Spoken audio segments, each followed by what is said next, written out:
What character would I play in a movie? You play the evil villain that's very, very manipulative and not at all clear that you're the villain.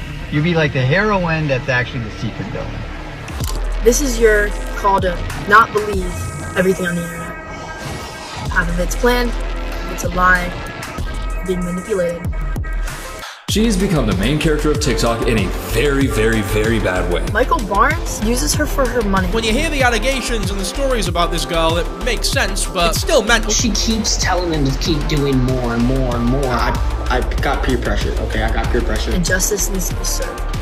She does not deserve this platform for mental health. Because what about our mental health?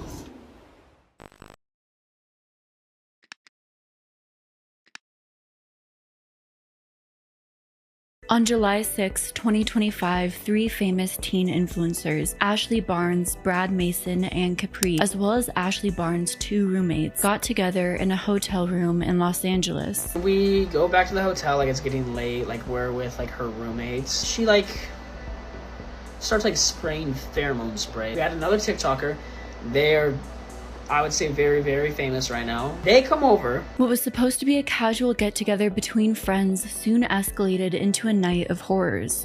And then she starts like pressuring everyone, and she's like kind of like doing like, oh, like do this, like do this, like kind of like pressuring more of them into like doing like stuff. Later on, the people in the hotel room came forward to tell their stories, in which Ashley Barnes pushed them to do things that they were never comfortable with doing. She's obviously not clear-minded. I'm telling her, you need to stop, you're my friend, but she's still going. But how did things escalate this far? How did a young TikTok influencer, known for being a mental health advocate, think it's okay to SA her friends in a hotel room? The story of Ashley Barnes and the hotel nightmare starts at a questionable childhood that may have set Ashley on the path of normalizing things she should have never normalized. Substance abuse and a continual pattern of intruding on others' boundaries may have escalated into the situation at hand. All of a sudden, a girl who dealt with potential abuse turned into a girl who's an abuser and represents the power of social media. How you have to be mindful over whatever power you hold over others and how you use it in the right way, holding yourself to higher standards than others hold to you whenever possible. Since this story has surfaced, teenager Ashley Barnes has been circulating social media, as well as the faces of the teen victims who have come forward to share their story. And people have continually mocked everyone who's been involved.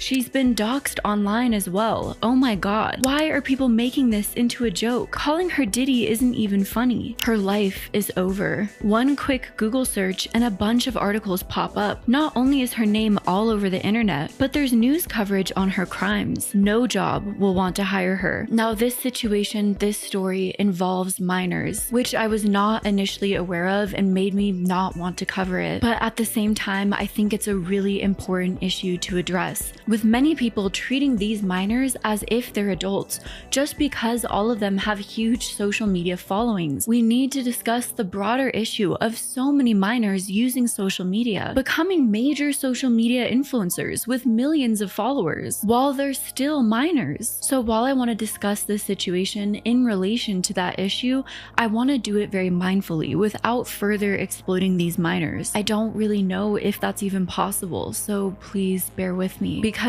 there's aspects of this case I think are very important to talk about. Namely, I don't think many people have fully addressed the actual fucking adults in this situation and where the fuck they were through all of this. So yeah, let's talk about that. I think for the non-influencers of this story, their faces will be blurred so they can maintain privacy, and since many of them are still minors. Teenagers shouldn't have huge platforms just for posting videos of themselves. This situation is an example of why. Ashley Barnes has been posting TikToks and having a large audience since she was 14, as far as I know. An over a million people audience for someone just posting videos of herself is insane, and almost definitely not healthy for a teenager, often hardest years of your life. Imagine how different her life would be if she didn't have so many people watching her. Only way something will be done about this is if they add legal restrictions. Parents don't and won't care enough about this, especially with money coming in.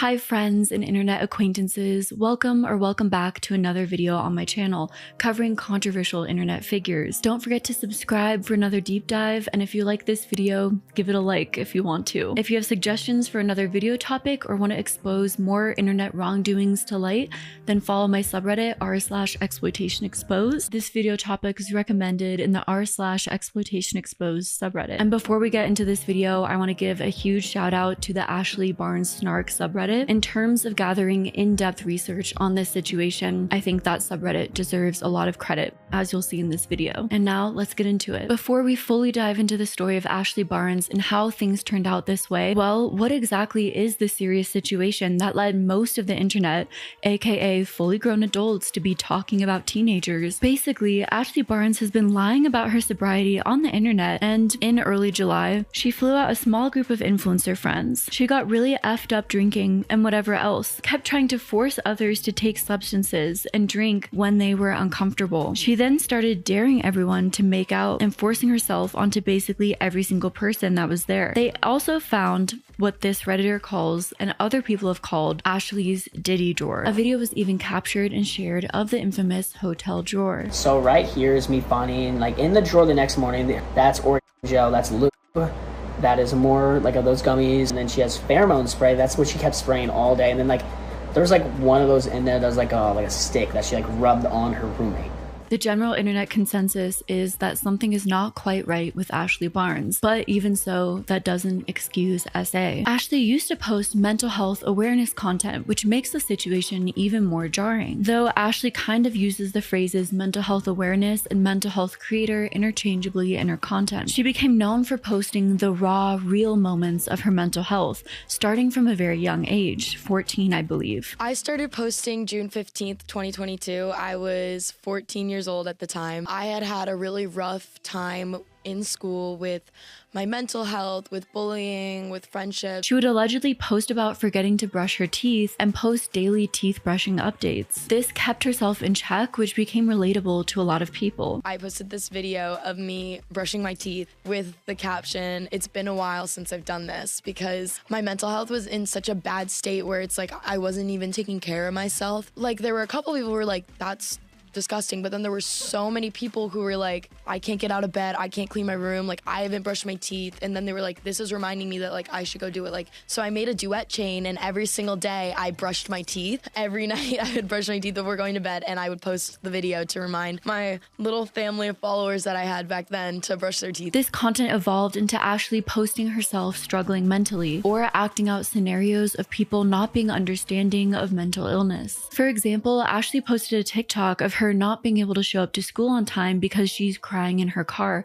before school. Though I'm sure many of you will notice, in order to film a TikTok of you crying in the car before school, you'd have to bust out your phone, hit record. Ashley also spoke very openly about turning to substances after a breakup. Ashley often made TikTok posts with long text rants about how her mental health would make other people uncomfortable, and how she'd often walk through the halls with mascara running down her face. Ashley made a TikTok about being so happy to have found friends that she didn't have to pretend around. There's also a larger theme in a lot of Ashley's TikTok content where she often feels like she has to pretend, which can certainly be a red flag for her mental health the longer she has to cope that way. I'm pathetic because I know what it's like to be bullied. And lastly, Ashley made frequent content around her ongoing battle with an ED. Living with an ED is a lifelong thing. It never really goes away. And in general, it's a little bit concerning to see Ashley post content as if she's fully cured from her ED, yet brings it up constantly.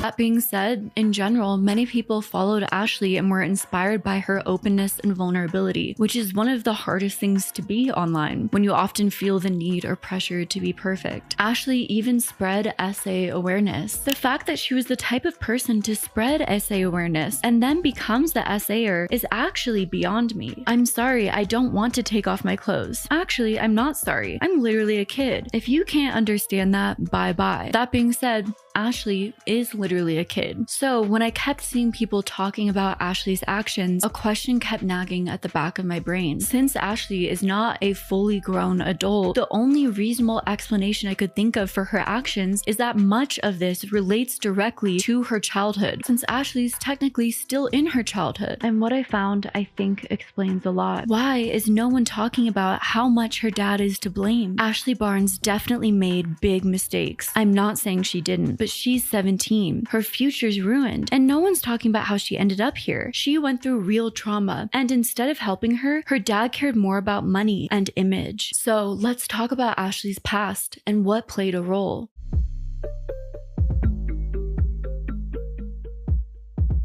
While Ashley's TikToks would tell a story of a supportive father, especially when it came to Ashley opening up about her sexuality, behind the scenes, there may be a much darker story. My dad has just always done his best to support my sister and I. At first, he's like, why is she always filming TikToks? Like, why are you doing that for an hour every day?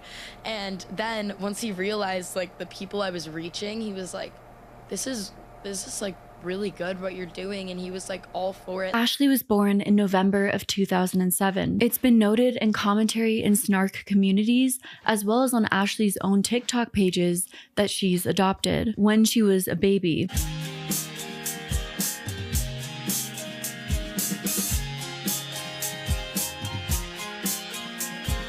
Her adoptive father, Michael Barnes, has appeared in her social media content consistently since her very start on TikTok, though Ashley Barnes has never posted any mother figure on her TikToks. Online chatter on both YouTube and Reddit have claimed that Ashley was adopted by Michael Barnes and his then wife, who later divorced. Following the divorce, Ashley lived with her adoptive father and then stepmother, as well as her sister, who was also adopted. Vague sources claim that Ashley's childhood was very rough, though there's never any distinct and clear claims of what exactly happened. There's also been some content and commentary videos spreading false information. For example, people have claimed that Michael Barnes was arrested for child SA in the past, but this is a report from a different Michael Barnes. This can happen, of course, because there's many people with the same name, which is why it can be important to not jump to conclusions. When it comes to legitimate and concerning claims regarding Michael Barnes and his relationship with Ashley, there are many. And the more you dive into the story of Ashley, the more suspicious Michael becomes. Ashley's ex-friends have claimed that her adoptive father is exploiting her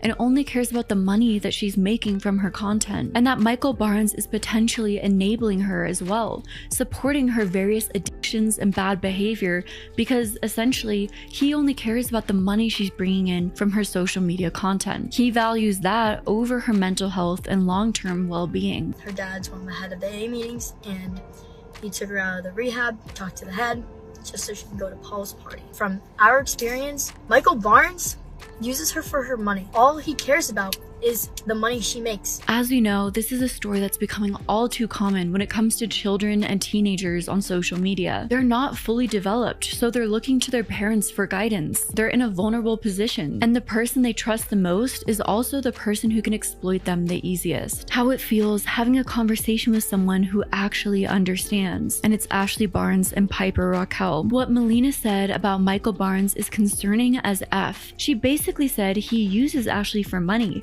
and that's all he cares about. Ashley did some heinous shiz that should never be swept under the rug. But let's not forget about all the adults in her life who have failed her through enabling and using a teenager. This situation is incredibly nuanced, and she is most likely, allegedly, both a victim and a perpetrator. Cause who am I if not exploited? Ashley Barnes' father, Michael Barnes, has a TikTok of his own called Statman the Boss, where he has almost 330,000 followers, and he frequently makes content. The thing is, he really makes content largely centered around his two adopted daughters.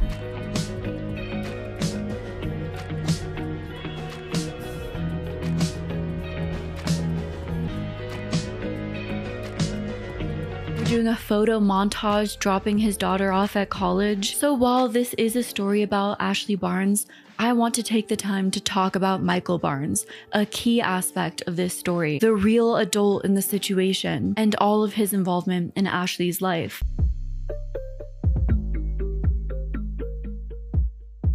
For all the mental health struggles and issues that Ashley Barnes has clearly been dealing with and posting about online, Michael Barnes is an expert in them in his professional life, which is, well, a strange dichotomy to say the least, though I can't speak to how common or uncommon that is. Michael Barnes runs Anonymous AA meetings. This suggests a first-hand understanding of substance recovery. Yet on his involvement with Ashley's addiction issues, there wasn't really an immediate help with her recovery. She's a minor. He has that power. Michael Barnes has also struggled with addiction himself. Michael Barnes also has an extensive education and background in psychology with an Ivy League education, according to his LinkedIn. Michael Barnes's education. I found Michael Barnes' LinkedIn, and this man has a PhD in psychology from Yale University. Why he thinks parenting Ashley in this way is acceptable when he has all this education in psychology is incredibly ironic. There is no way he has a degree in psychology and only found out about her addiction after the hotel thing. He definitely knew and just failed to parent her. Makes me feel almost sorry for her, honestly. I was so confused by this just because of the events that unfold in this story and the lack of parenting that happened. The fact that Ashley was often on solo trips, exhibiting clear signs of mental health issues, as you saw in all those previous TikToks. She's posting about mental health issues and how she's struggling. I was so flabbergasted that her dad has a degree in psychology from Yale, extensive Ivy League education in psychology, essentially the help that Ashley desperately needs, that I looked into it myself. And yes, this is true. This looks like Michael Barnes. This looks very much like his LinkedIn. And on this LinkedIn, it says that he has a degree in psychology from Yale, or at least received education in psychology from Yale, as well as Harvard. That really blows my mind. So what did Michael use his education for? Well, some internet users have speculated, like on the Ashley Barnes snark page, that Michael has fostered an inappropriately close or boundary blurring dynamic with Ashley ever since she was very young. Ultimately, of course, no one knows what happened between Michael Barnes and Ashley. I think it's inappropriate of myself to claim that anything happened without substantial evidence, because of course, these are people's lives. That being said, I'll show what's been posted between all family members, and you can judge for yourself whether there's an inappropriate family dynamic taking place. That being said, there was a Reddit comment claiming to know this family personally. I can confirm he, meaning Michael Barnes, is very predatory.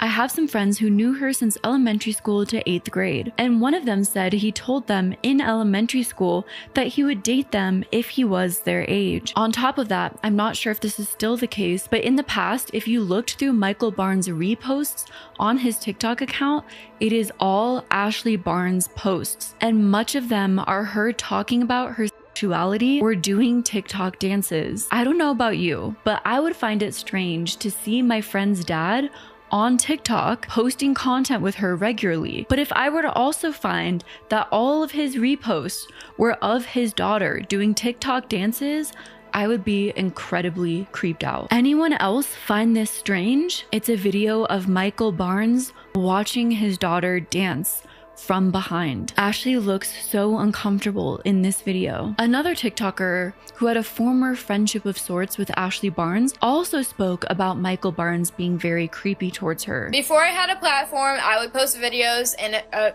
crop top or something showing you know what, or a bikini video once in a while, but he would like and comment on those videos all the time. And I get I'm over the age and I am not a minor anymore, but that is still creepy. That is your daughter's friend. Yeah, I agree. Yeah, that's weird. Like, why are you even following me, bruh? You like how old, 70? Something I also find very strange is online, Ashley and her dad act like they have a perfect relationship together. But there's a deleted video where they claim they didn't talk for 2 years. Dear dads, 2 years ago, we weren't on speaking terms, and now we're best friends. It's not too late to fix your relationship with your kids. On top of that, Ashley doesn't have a strong mother figure in her life, like at all. It's even been alleged that she's not allowed to call her stepmother mom, or maybe she just doesn't call her stepmother mom. Her mom gave her up for adoption to Michael and his wife. Her adopted mom divorced Michael and is apparently abusing Michael remarried a woman who is Ashley's stepmom, but she asked Ashley to call her by her first name. In general, this is an incredibly confusing dynamic for a young girl to grow up in, without a strong mother figure and where her dad is the only person in her life and might not have healthy boundaries with her. It doesn't always seem like he's a role model in her life for the right reasons. That being said, of course, many people grew up in confusing, difficult situations with blurred boundaries and don't grow up to do terrible things. But I also think understanding someone's background is essential to understanding their circumstances. What frame of mind they might be in, what pressure they might be under, the warped mindset they might have been given from a young age, and what kind of damage that can do to a person. Also, undiagnosed neurodivergence mixed with childhood SA, but that's entirely speculation. Not to mention, the men in Ashley's life often made incredibly inappropriate jokes, which to me personally is always a huge red flag. But Ashley normalized this and posted it as content. And this is the point in the story where things start to turn darker and darker. As you can see Ashley start to normalize behavior and then do it herself. What character would I play in a movie? You'd play the evil villain that's very, very manipulative and not at all clear that you're the villain. You'd be like the heroine that's actually the secret villain. Wait, that's like a really creative answer. No, it's true. On Ashley's Sweet 16, her uncle wore this joke shirt and Ashley posted about it. Charles wearing his "Your little princess is my little whore" shirt the whole night. And also look at the pose that Ashley is doing. This is her Sweet 16. What uncle wears that to his niece's Sweet 16? What Ashley's old friends actually have to say about her. This was apparently shared on a Snapchat account with moderators, I believe, of the Snark subreddit. Also, her dad is like low-key abusive. Like he would call her at school and yell at Ashley when her views were down. The whole relationship was always weird because he's such a pushover and would always give Ashley everything she wanted, aka enabling her, because it benefited him monetarily. She would also tell me how he abused her as a kid though. Of course, a lot of those allegations I can't verify whether or not they're credible. In my opinion, one of the most maybe disturbing things that Ashley ever posted was about her kissing her own sister. We're sisters and like we're like besties, and you know besties like get mad at each other. We get like mad at each other and I like hate her for a week, but then I love her. Or a day and then I love her. We're like only 10 months apart and we've been with each other like every second of our lives. We're both adopted, so genetically we don't share any genes. But it's not like that. We just like, ever since we were little, like even in the school hallway, we would like give each other a little kiss because we just like love each other. Yeah, we're very close. Should we do it again for them? What? We should do it again for them. Here. Though Ashley's sister wants to largely stay private, which I'm trying to do as much as possible in this video, at the end of July, she posted a TikTok and there's a comment on that TikTok that I want to know. I know you're probably so sick of questions and you can totally ignore me or just like if it's true, but did Ashley force that sister kissy face video? Essentially asking if Ashley forced her sister to kiss her in that video, and her sister liked that comment. A very concerning thing that was reported very frequently, even self-reported, was Ashley's behavior during sleepovers, which she self-admitted to. You don't even know what you're asking me to come. Ashley's childhood friends, Gianna and Gabby, made a video about what it was like growing up with Ashley and her family. It seems like Gianna and Gabby are mainly Ashley's sister's friends. Ashley's sister, I would like for the most part to keep out of this video. It seems like she has wanted to largely remain private and she does not deserve to be roped into this story in any significant way. When Gianna and Gabby were having a sleepover with Ashley's sister, Ashley came in and started pressuring the girls into answering invasive questions. At the sleepover, it was me, Gabby, Haley, and another girl who we cannot name, so we're going to be naming her Lily. The four of us were in Haley's room and we were doing the typical things that any kids would do, such as playing Roblox. It wasn't until Ashley came into our room, she joined us on the bed and sort of asked us what we were doing. She switched the normal conversation we had into asking questions like, have you ever kissed anyone before? It wasn't until we gave her the response of, no, we never kissed anyone, no, we've never had boyfriends before, is when she started saying stuff like, oh, don't you think it's important to have experience? She kept saying stuff like, it's totally normal to practice with friends. You know what, baby, that's what we should do instead. She was very persistent, trying to make everything sound casual and harmless. After that, the entire mood just like completely shifted over, and I felt like she had like ulterior motives. Since the friend Gabby had never kissed anyone, Ashley wanted to show her how it's done. She then forcefully grabbed another friend by the neck to kiss her. I remember Ashley literally showing Gabby how it's done, grabbing Lily by the neck, pushing her on the bed, is on top of Lily, making out with Lily very forcefully. Ashley tells Gabby it's her turn and brings her into her room. She did all of this for me, and that now it's my turn. And she was basically like blackmailing me from what she did to my friend, and she kind of made me feel like the bad guy. Next thing you know, I see Gabby leaving with Ashley to go into her bedroom. She then locked the door so no one else could get in. After the situation, she disappeared and tried to pretend like nothing happened. Ashley has 100% been SA'd, and I don't say that lightly. I think she's been SA'd since a young age, and it's unfortunately been going on for a while. There have been multiple posts on Ashley speaking about having been SA'd in the past. I saw somewhere as a comment on here, somebody said it's most likely Ashley was a victim herself of SA at some point, because that is the reason most children develop this hyper or SA others. I saw a response to that said it was confirmed that she had talked about it before, and it was the reason why she gained a big following when she first started social media. Ashley went viral for performing at school the monologue "Why I Hate the Color Red" about SA, seeming to open up publicly about her experiences. I've raised all awareness. I performed a monologue at my school about it when I was 14. That was one of the first things I did at my school. It was kind of something that I was known for. I couldn't find the full video, but there are a few snippets on TikTok. Why I hate the color red. With my flip sequence panda backpack, he moved to my state, my town. He moves the laptop out the way, and for the first time, I hated the attention. Trying to form words, get out, we're children in school. So I'm taking red, is why I love the color red. Gianna went on to talk about Ashley kissing her sister, saying it was something her father encouraged. If you look at the picture, clearly neither of the girls are the ones taking this picture, which also shows that this behavior was not only approved by the father, but was also encouraged, making her allegedly also a victim in the environment that she was raised in. Which is another reason why, when it comes to that whole situation, it's really hard to be able to pinpoint and say that it was Ashley that did this, because when you're both kids raised in an environment like that, it's hard to be able to tell what's right from wrong. So the fact that this behavior was encouraged and was told that it was okay is just a really big red flag on its own. Wow.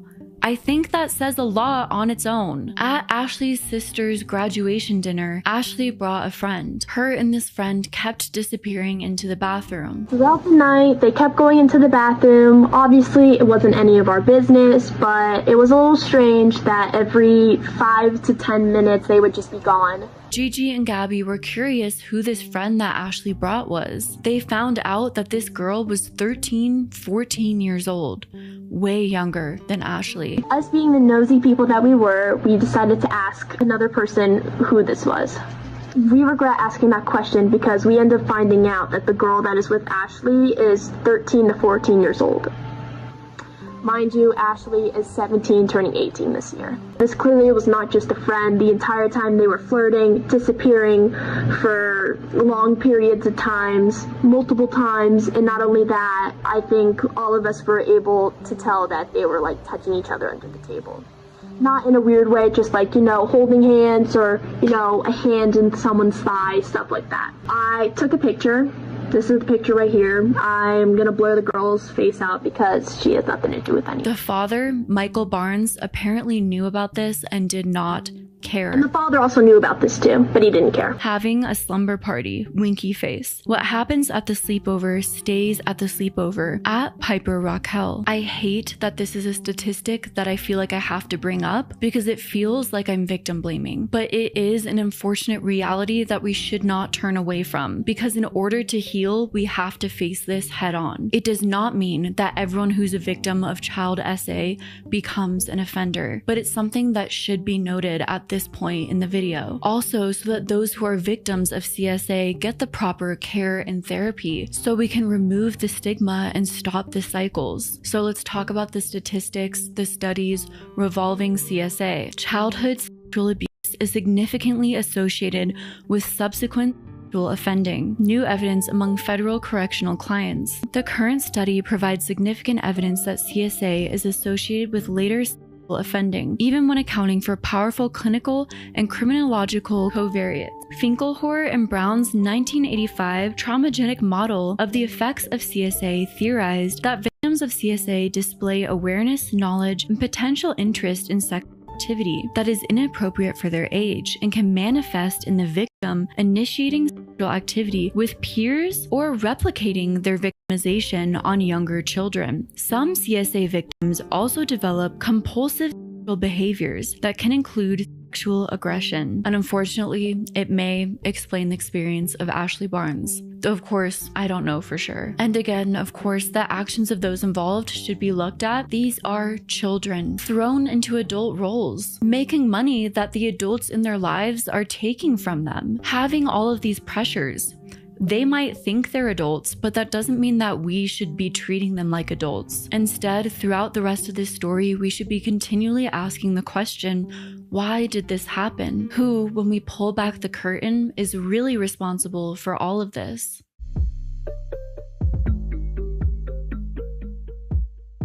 Early in Ashley Barnes' social media career, which is weird to say because she was underage and a minor, from the years of 2020 to 2022, Ashley Barnes emerged on TikTok as a relatable teenager. While mental health was a big aspect of Ashley Barnes' platform, another big part of her brand identity that she became known for was openly expressing her sexuality online and receiving positive support from her online community and her father. The thing is, while Ashley hashtags every single TikTok #women-loving women, lately people were concerned on whether or not Ashley was queerbaiting. While I understand people's perspectives and concerns worried about Ashley queerbaiting for views and engagement, I also don't entirely think it's appropriate for people to be questioning a 17-year-old's sexuality or making it the internet's business even when this level of controversy is involved. Sometimes Ashley would post about choosing to date women over dating men because men were too forceful on her. Dating women because I'm uncomfortable with physical touch, and most boys want that. Finding out girls will guilt you to do things too. Reminder that even if you're dating someone, you're not obligated to do anything physical. By 2023 to mid-2024, Ashley's follower base exploded, mainly due to her consistent posting strategy of posting nearly 16 videos a week. By October 2024, Ashley amassed 2.5 million TikTok followers, all with high engagement rates. She also began associating with other TikTok teen influencers in the industry. By late 2024 to early 2025, Ashley solidified her teen influencer status. She had a cross-platform presence on both TikTok and Instagram. She also participated in high visibility collaborations with other famous content creators, as well as content house activities,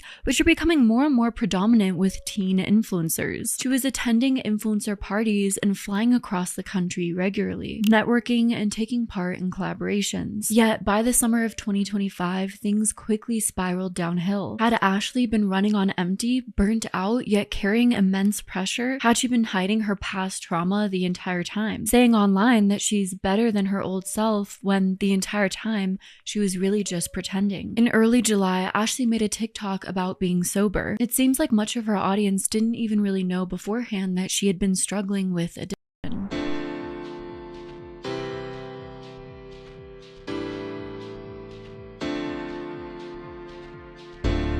Michael Barnes also made a TikTok with Ashley about the fact that he's an AA counselor and didn't know that Ashley was struggling with addiction. Ashley didn't tell him because she was scared.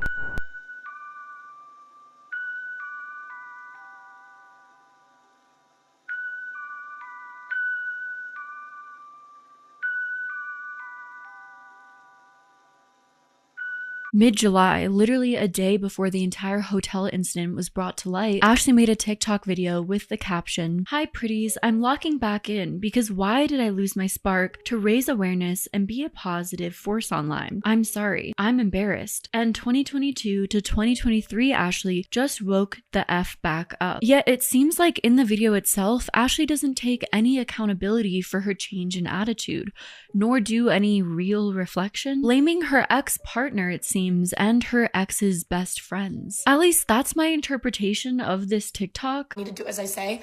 If you want to know what kind of person the person that you're dating is, or the person you're talking to, look at who their friends are. Look at who they surround themselves with. It doesn't matter how they act with you. If you're sitting here and you're like, oh, but my boyfriend, he's so nice, like, he's so kind, but it's so weird, you know, like, his friends are really disrespectful, like, his friends, like, bully other kids at our school. Honey, newsflash, your boyfriend's not different. Your girlfriend's not different. Your partner's not different. They are who they surround themselves with. Even if they don't show that side of them to you, that is exactly who they are. But this would not be the first time that Ashley has had a hard time owning up to her actions. Before any of the recent events, there is a long documented history of Ashley making others uncomfortable, and many of these people came forward recently to talk about it. I think it's essential to talk about this for two reasons. First off, I wish I learned early on how to recognize the signs of someone who is consistently intruding on my boundaries, and how to immediately walk away from them the moment they made me uncomfortable. Second off, I want to share these stories because while they might not be as big of an incident as the hotel nightmare, as much as I hate coining that situation into a phrase, well, that is the point. When someone is pushing on your boundaries, it's important to remember that no interaction is small and insignificant, especially when someone's not letting you say no. Don't let someone try and gaslight you into thinking you're the problem, to try and guilt trip you into compliance, ever.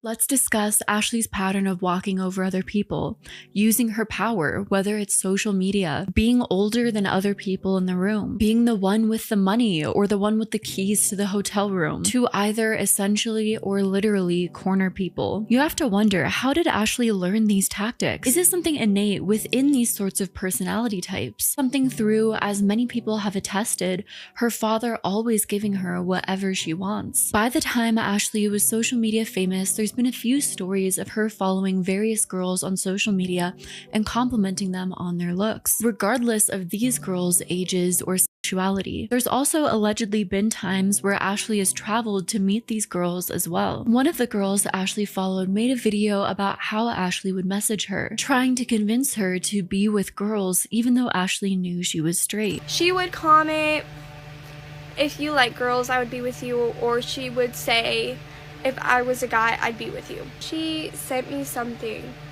a TikTok, and she would said, you know, if you want, like, I'm always here to talk if you want to be with a girl. And I was like, dude, are you serious? I've told you no so many times, and I blatantly told her, like, no. This took place allegedly 3 years ago when both girls were very, very young, and it shows a pattern over a long period of time of Ashley not respecting others' boundaries and not taking no for an answer. Another girl who Ashley allegedly pressured and didn't respect her boundaries spoke out as well. Pressuring me, like, we should collab, we should do this, we should make TikToks. I have parties that we can go to. I had set boundaries with her. She would text me and be like, oh, you're so gorgeous, I wish you were my girlfriend, all this and all that. And I just felt really vulnerable with the whole situation. There was an old post on the Ashley Snark subreddit that claimed a similar story. This was posted over a year ago. Hi, I noticed you post about Ashley Barnes, and my friend is currently at the same acting camp she's at, and apparently she makes everything very sexual with all the girls, touching them very weirdly and bending over in front of everyone on purpose, and making weird comments about everyone, even though she has a girlfriend. Ashley's first real relationship was with a girl named Allie. Allie has chosen to stay private through this whole situation, apart from posting cryptic messages online, like an Instagram story post with text that reads, "should have believed me." So out of respect for Allie, I don't want to dive into this relationship too much. Ashley posted a long video on her side of her and Allie's breakup story, and even from what Ashley posted, it honestly sounds like a very normal first relationship, when being with an online teen influencer is involved as well, and the two individuals live across the country from one another. The only thing I thought was interesting to add into this video is when Ashley talks about first speaking with Allie before they ever met in person, her dad encourages the relationship, telling Ashley she should go and meet Allie. We were talking on Snapchat for these 9 hours and got really close. And my dad was like, that girl that you're like snapping, like you guys should go meet up. My dad was like trying to encourage me. So I asked her if she wanted to meet up and she said yes. This could be a totally normal thing and I could be reading into it way too much. But that being said, especially Ashley being a young girl and potentially still exploring her sexuality, it feels like a parent figure should give their child space to do that, not be pushing them to go meet up with someone. Ashley wasn't even 16 allegedly at the time this was taking place, so it just feels weird for that to even be a focus of the family anyways, at least to me personally. Ashley's next public relationship was with a girl named Savannah. They created content together often, seemingly going to the same school and being able to film regularly. They even filmed their breakup video together and posted it on Ashley's TikTok. We have broken up. We're still friends though. Part-time lover, full-time friends. She doesn't want to be on social media anymore. Anything else you'd like to say to them? Because I don't know if you're gonna like speak to them again. Thank you for all the memories. I'll miss you guys. That was cute. But after the fact, Savannah posted a TikTok describing her relationship with Ashley. She claimed that Ashley did not care about how social media affected Savannah's health, the harsh comments about her appearance, the pressure, the views, all of that. Ashley cheated on Savannah at a party when alcohol was involved, which made alcohol and partying a sensitive topic. I don't know for sure 100% what happened at this party. There was drinking involved. There was this girl there and they got together. Ashley also periodically isolated Savannah from others, including her best friend. Ashley also coerced or got off on having Savannah kiss others at a glow house party. Basically, I was forced to kiss 2 other people at the Airbnb we were staying at for the glow house party. I was super uncomfortable myself and weirded out by the fact that my girlfriend was okay with me kissing somebody else.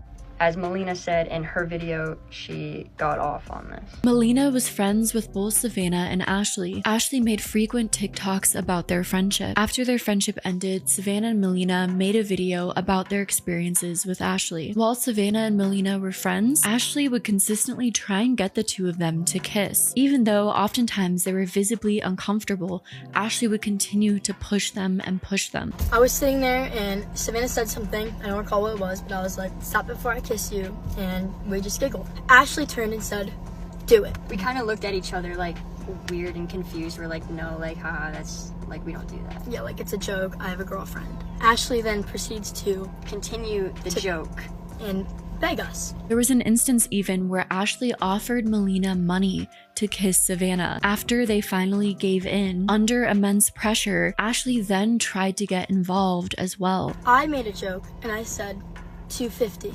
Give me $250. She said, okay. Not thinking she would actually give Melina the $250. We kept saying no.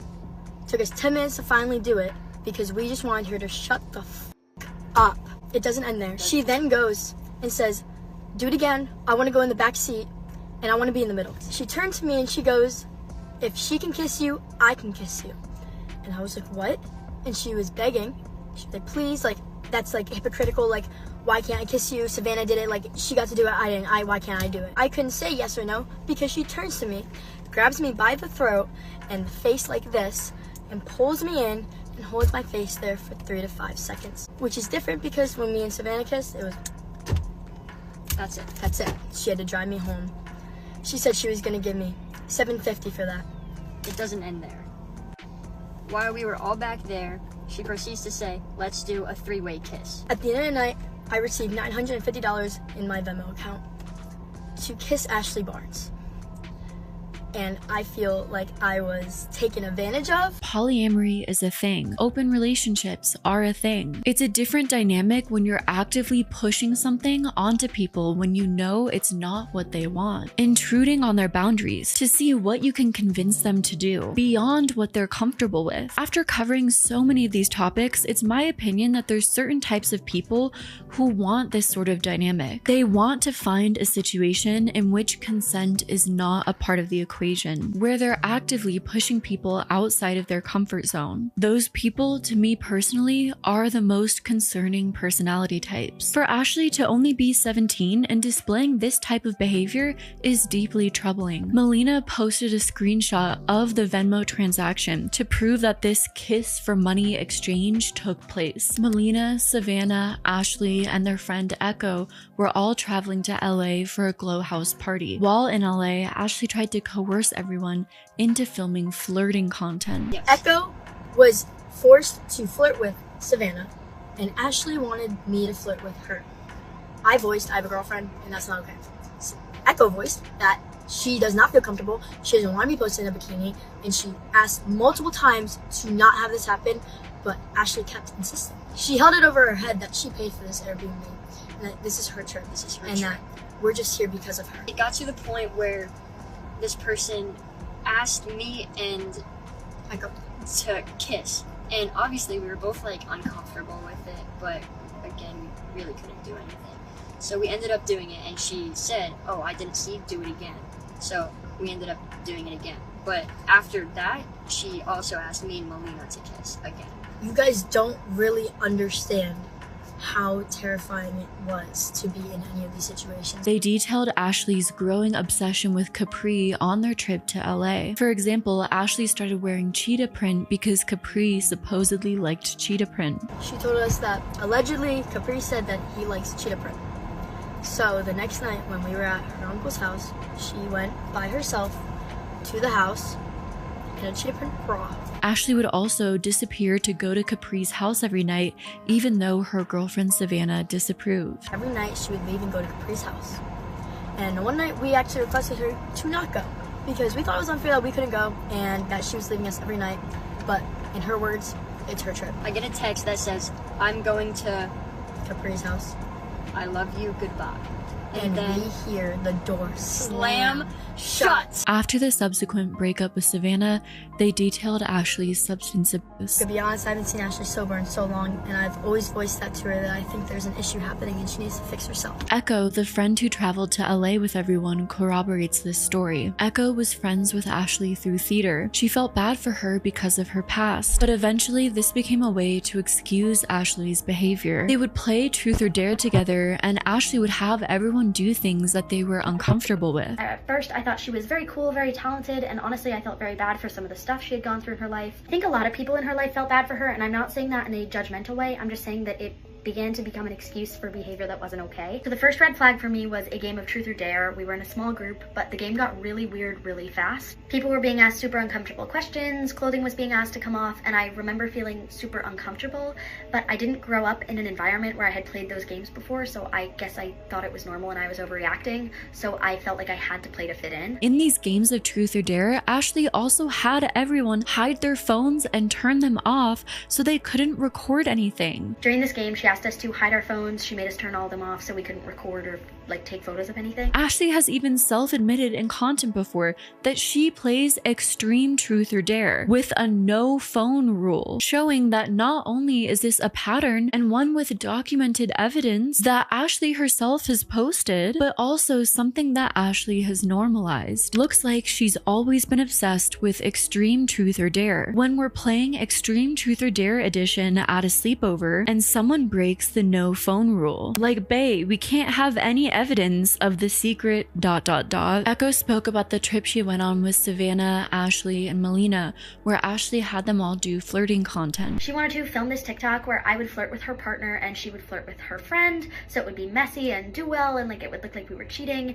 And I immediately told her that not only was I uncomfortable with what I was wearing, but I was uncomfortable making the video, and I have text proof of that. Truth or Dare was also played the same night. That same night we were playing Truth or Dare again, and similar questions were coming up and similar dares were coming up, and I felt very pressured to do some stuff I didn't want to do. One of the questions asked was for me to kiss her partner. So we went through with the dare, and she said she wasn't looking and she had us do it again. And I pulled her partner aside that night, and we both agreed that we were super uncomfortable with the situation that we were put into. But later her friend pulled me aside and told me that she had been in a very similar situation once, and that made me feel less alone. Ashley also made fake screenshots between Echo and Savannah, ones that looked damaging for both people. The breakup dragged on for weeks. I kept hearing that she was threatening to post things to, quote, ruin me. She allegedly took her partner's phone and had made fake screenshots that she was going to post, And I cannot explain to you the fear that I felt knowing that someone with a big platform was going to use that to lie and try and ruin me over a situation that didn't happen. Echo urged Ashley to take time off of social media and seek help. I don't want clout. I don't want to cancel anyone. I just want to say that I think this creator should step off of social media and seek genuine mental and professional help. Social media pressure, views, followers, how your video is going to do doesn't excuse pushing people's boundaries and making people do things that they don't feel comfortable doing. Another person, Danae, who went to Ashley's high school, spoke about how Ashley would continually ask invasive questions. The influencer was asking me about, you know, very inappropriate questions about things that I may have, like inappropriate things that I, like asking me if I have inappropriate things that, you know, someone like me may have, if you guys kind of can pick up on that. Also asking inappropriate things like of what I've done. In the video, they also speak about Ashley's drinking in high school at a party. The influencer's kind of, you know, like getting to the point where it's like, okay, you're drunk. The influencer starts offering her a device, I don't know if I can say it on TikTok, saying like, take this, like, have it, like, I'm not gonna use it, so you should have it, like, just like. Yeah, I kind of felt like forced to just take it. So, like, I just put it in my bag. Ashley allegedly drove home after the party. Gabby, Savannah's friend, posted screenshots of some of Ashley's questionable Snapchat posts and behavior. Party is so fun. I wish I was sucking Savannah's D right now. Nah, taking one for the team and sucking D for Alk is insane. 17 years old. That's extremely tragic. We've come up with like 50 diff plans to secure Alk, and we were literally asked what we wanted and missed our chance. F. Look at how much higher my hands are, and then hers like really low. Friend Marleya accused Ashley of booking her a hostel to stay at when she was underage, and verified the claims of other friends. At that point, I'm stranded. I don't know what to do. So she's like, yeah, I can't really afford anything, so I'm just gonna get you a hostel. At the UCLA summer acting program, Ashley befriended a girl named Elle Stone. She essentially led her on at a really vulnerable time in Elle's life, when she was deeply questioning her sexuality. We ended up kissing. She tried to get me to go to bed with her. I didn't want to. I was really excited, actually. I remember going back and calling to my friends, like, I was not in the right headspace. Then, a few days later, Elle stumbled upon Ashley with a much older guy. Very special things with another person. This guy was way older, and I was worried about her because she was answering her phone. I was knocking on her door. She opened it, and she was in a towel, and I was like, and then he was shirtless, and I was like, oh. Elle also backed up others' claims that Ashley is struggling with addiction. I will say, some of the things that other people have been claiming, like, I can 1000% back up the addiction stuff. I have prescription medication, and she tried to buy it for me, and I was like, no. All of these concerning interactions essentially add up and escalate to the hotel incident. Now you can see that over time, Ashley Barnes has shown a consistent pattern of behavior. Not, of course, that that's necessary for victims to be believed. This pattern Ashley has even self-admitted to at times. And if people didn't speak out about what had taken place, who knew how far it could have escalated?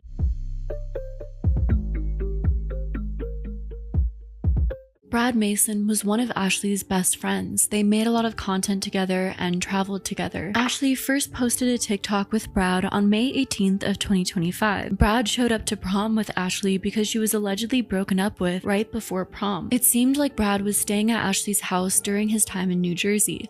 The two of them would often film in Ashley's kitchen. Brad posted a TikTok of him leaving New Jersey and flying back home to Florida. Ashley commented using her backup account, "I'll fly you back out soon." Not much is known about Brad's home life, but him often making frequent trips out to see Ashley paying for his trips, him being dependent on her for where he stays. My initial reaction is that wouldn't necessarily indicate the perfect home life on his part. Brad and Ashley have also continually made TikToks on how they're just friends and nothing more on both of each other's pages. From what's been posted publicly on social media, the impression was that the two of them definitely had a very close relationship, friendship. Brad posted a lot on his own pages. The sort of TikTok content that he posted was posts like, "Born in a generation that thinks doing the 7 deadliest sins are an accomplishment. Such a lustful time. The strongest man in the Bible was killed by lust. Let that sink in." Capri Jones was another TikTok creator that Ashley was becoming friends with at the time. Capri Jones is a TikTok star who gained a significant following for his dances, lip sync, and comedic content. His fame on TikTok exploded in March of 2025 when he started posting content with Piper Raquel. Piper and Capri are now dating. Piper was also friends with Ashley, the two of them sometimes posting content together. But by July of 2025, not only would Ashley ruin her influencer relationships,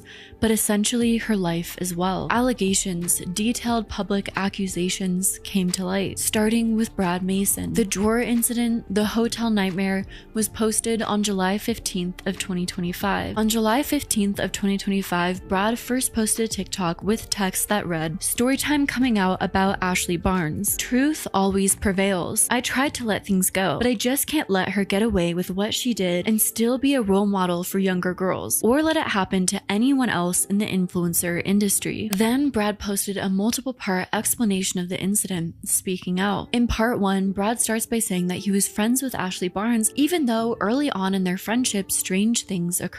Brad took a trip to LA with Ashley, where she flew him out and got a hotel for both of them. Brad also thinks that Ashley is deep down an amazing person, and he does hope that she gets help for what she's going through. But when they were in LA, Ashley kept pushing Brad's boundaries. This started with Ashley continuing to try to get Brad to post flirting content with her. So, as you guys know, I was friends with Ashley Barnes. Some things, happened, like earlier on, I would say, that were kind of like weird. She's like, oh, let's post flirty TikToks. I'm like, it's like, I don't really do fake relationship kind of thing. Like, I don't want that image on me, She kept asking, okay, let's make flirty TikToks. I'm like, okay.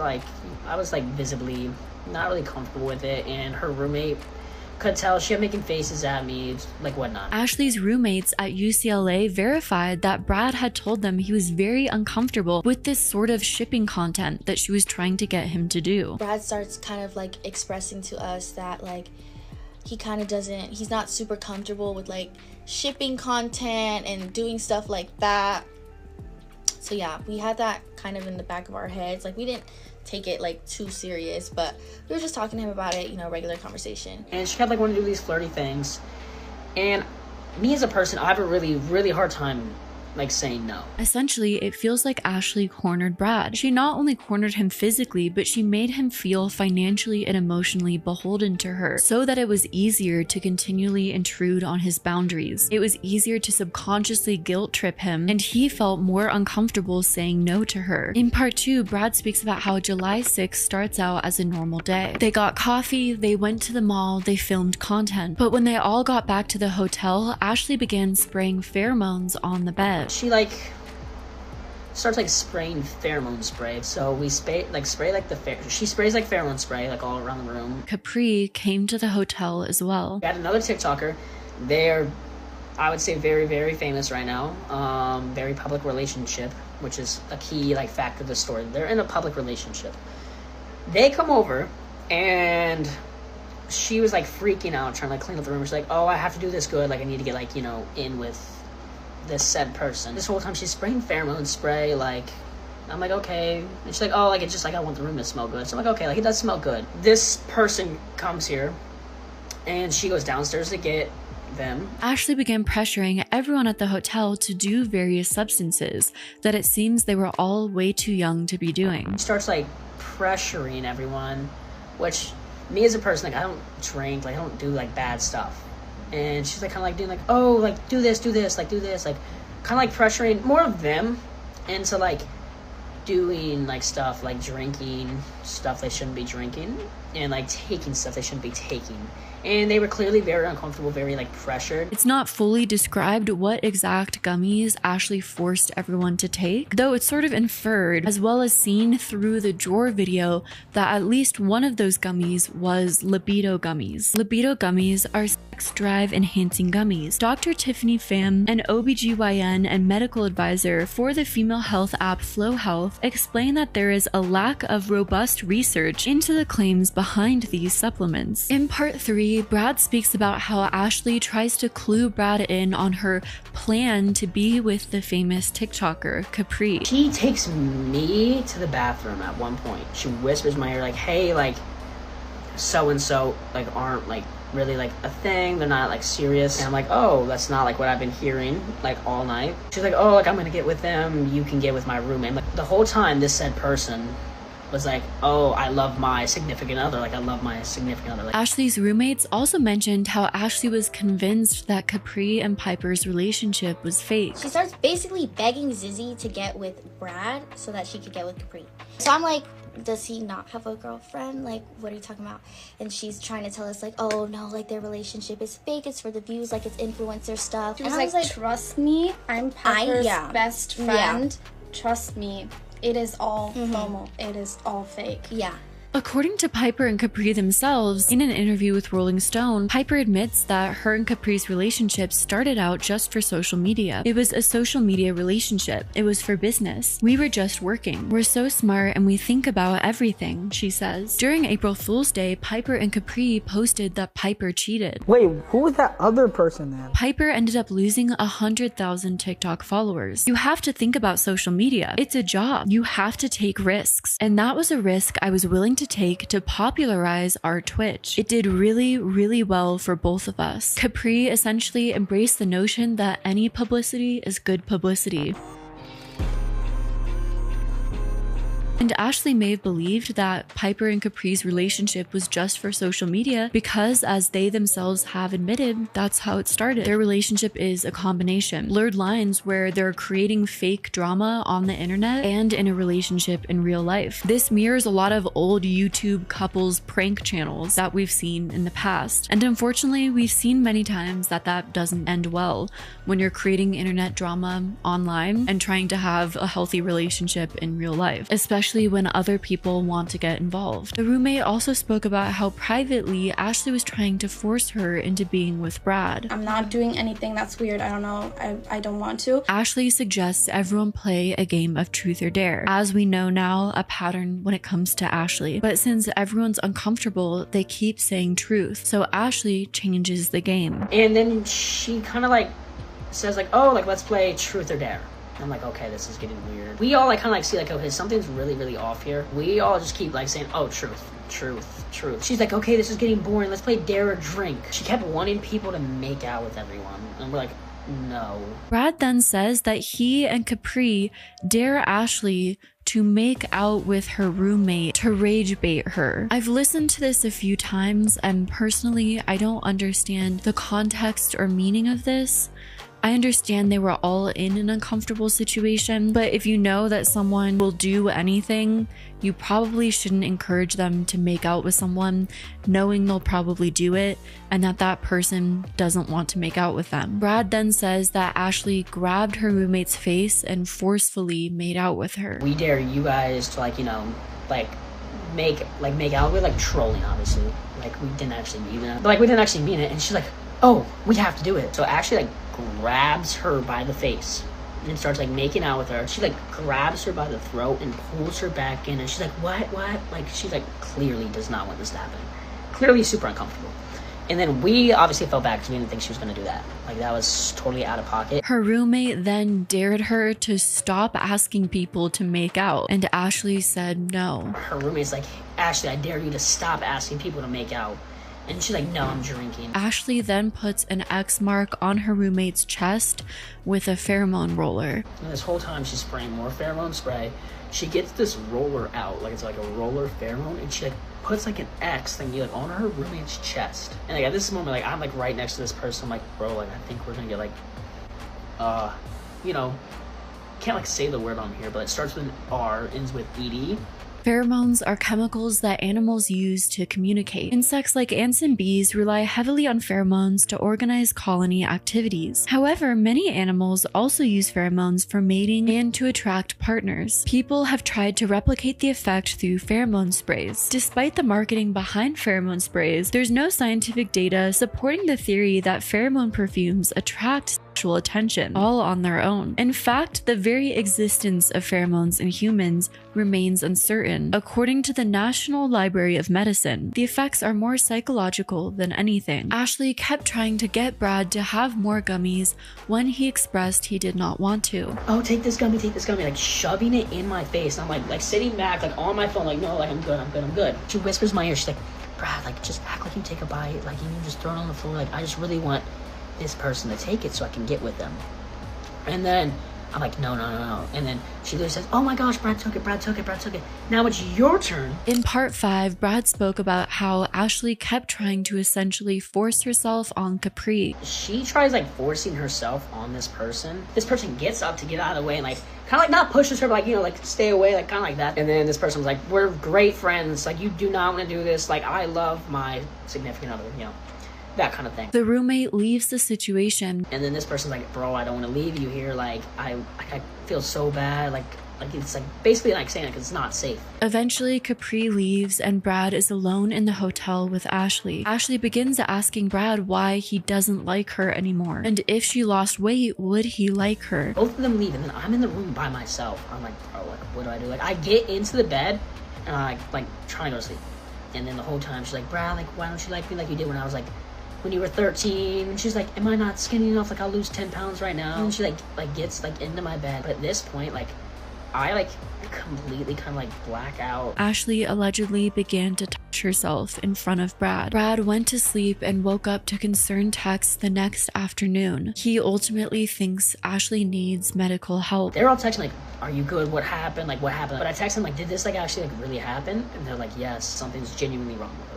In the nicest way possible, something that she needs to seek medical help. In part 7, Brad discusses how the next day he decides he needs to leave the situation and that it's not a safe place for him to be in the hotel with Ashley. When Brad goes to the hotel to gather his stuff, that's when he finds the drawer with all of the items within it, the suspicious things. That's at least the drawer where Ashley got all of the things that she used the previous night, and may show what her intentions were and where she wanted the night to lead. I go back to the hotel, pack up all my stuff, I leave, and then while I'm looking for my wallet, and I have this stuff on video too, by the way, like I'm not just making this up, I have like, we like go into this drawer next to like the bed. She has 2 pairs of like handcuffs, not like normal ones, like fluffy ones, like, you know, handcuffs like that. She has like, you know, this kind of like gel, like it's called it's like kind of like a happy Indian gel. She has like a vibrator. She has those gummies. In part 8, Brad talks about calling Michael, Ashley's father, and how hard it was to relay the situation to her father. I kind of like explained the whole situation, and he was like, oh my gosh, I'm so sorry that happened. Like, this is so unlike Ashley. She calls him bawling. She's like bawling her eyes out. Brad goes to the mall to make content, and Ashley calls him and apologizes, claiming that her substance abuse is the reason for her behavior. The dad kind of like tells me like, hey, like, you need to call her. She needs to hear what she did from you. And so I call her, and she's like bawling her eyes out. She's like, Brad, like, I'm so sorry. Like, I've been addicted to, like, I've been like, you know, on like basically. Yet still on the call, Ashley was speaking about wanting to go to more parties in LA, as opposed to getting help. I want to go to Paul's party, or should I go home and just not go? I'm like, you need to go home. Like, you need to get help. Addiction is serious. You need to go home and get help. What she did was insanely messed up, like illegal.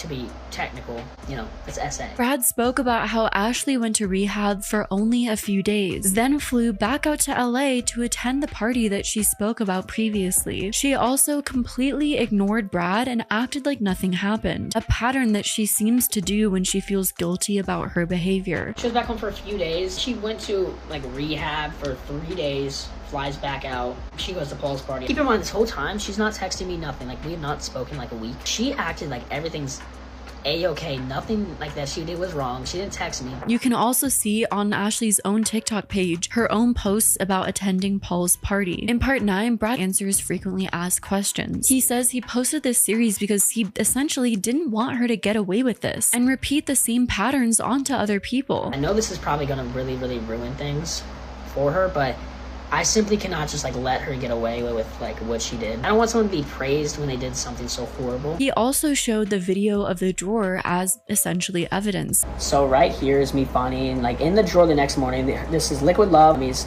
That's orgasm gel. That's lube. That is more like of those gummies. That's a vibe. That's a vibe, by the way, guys.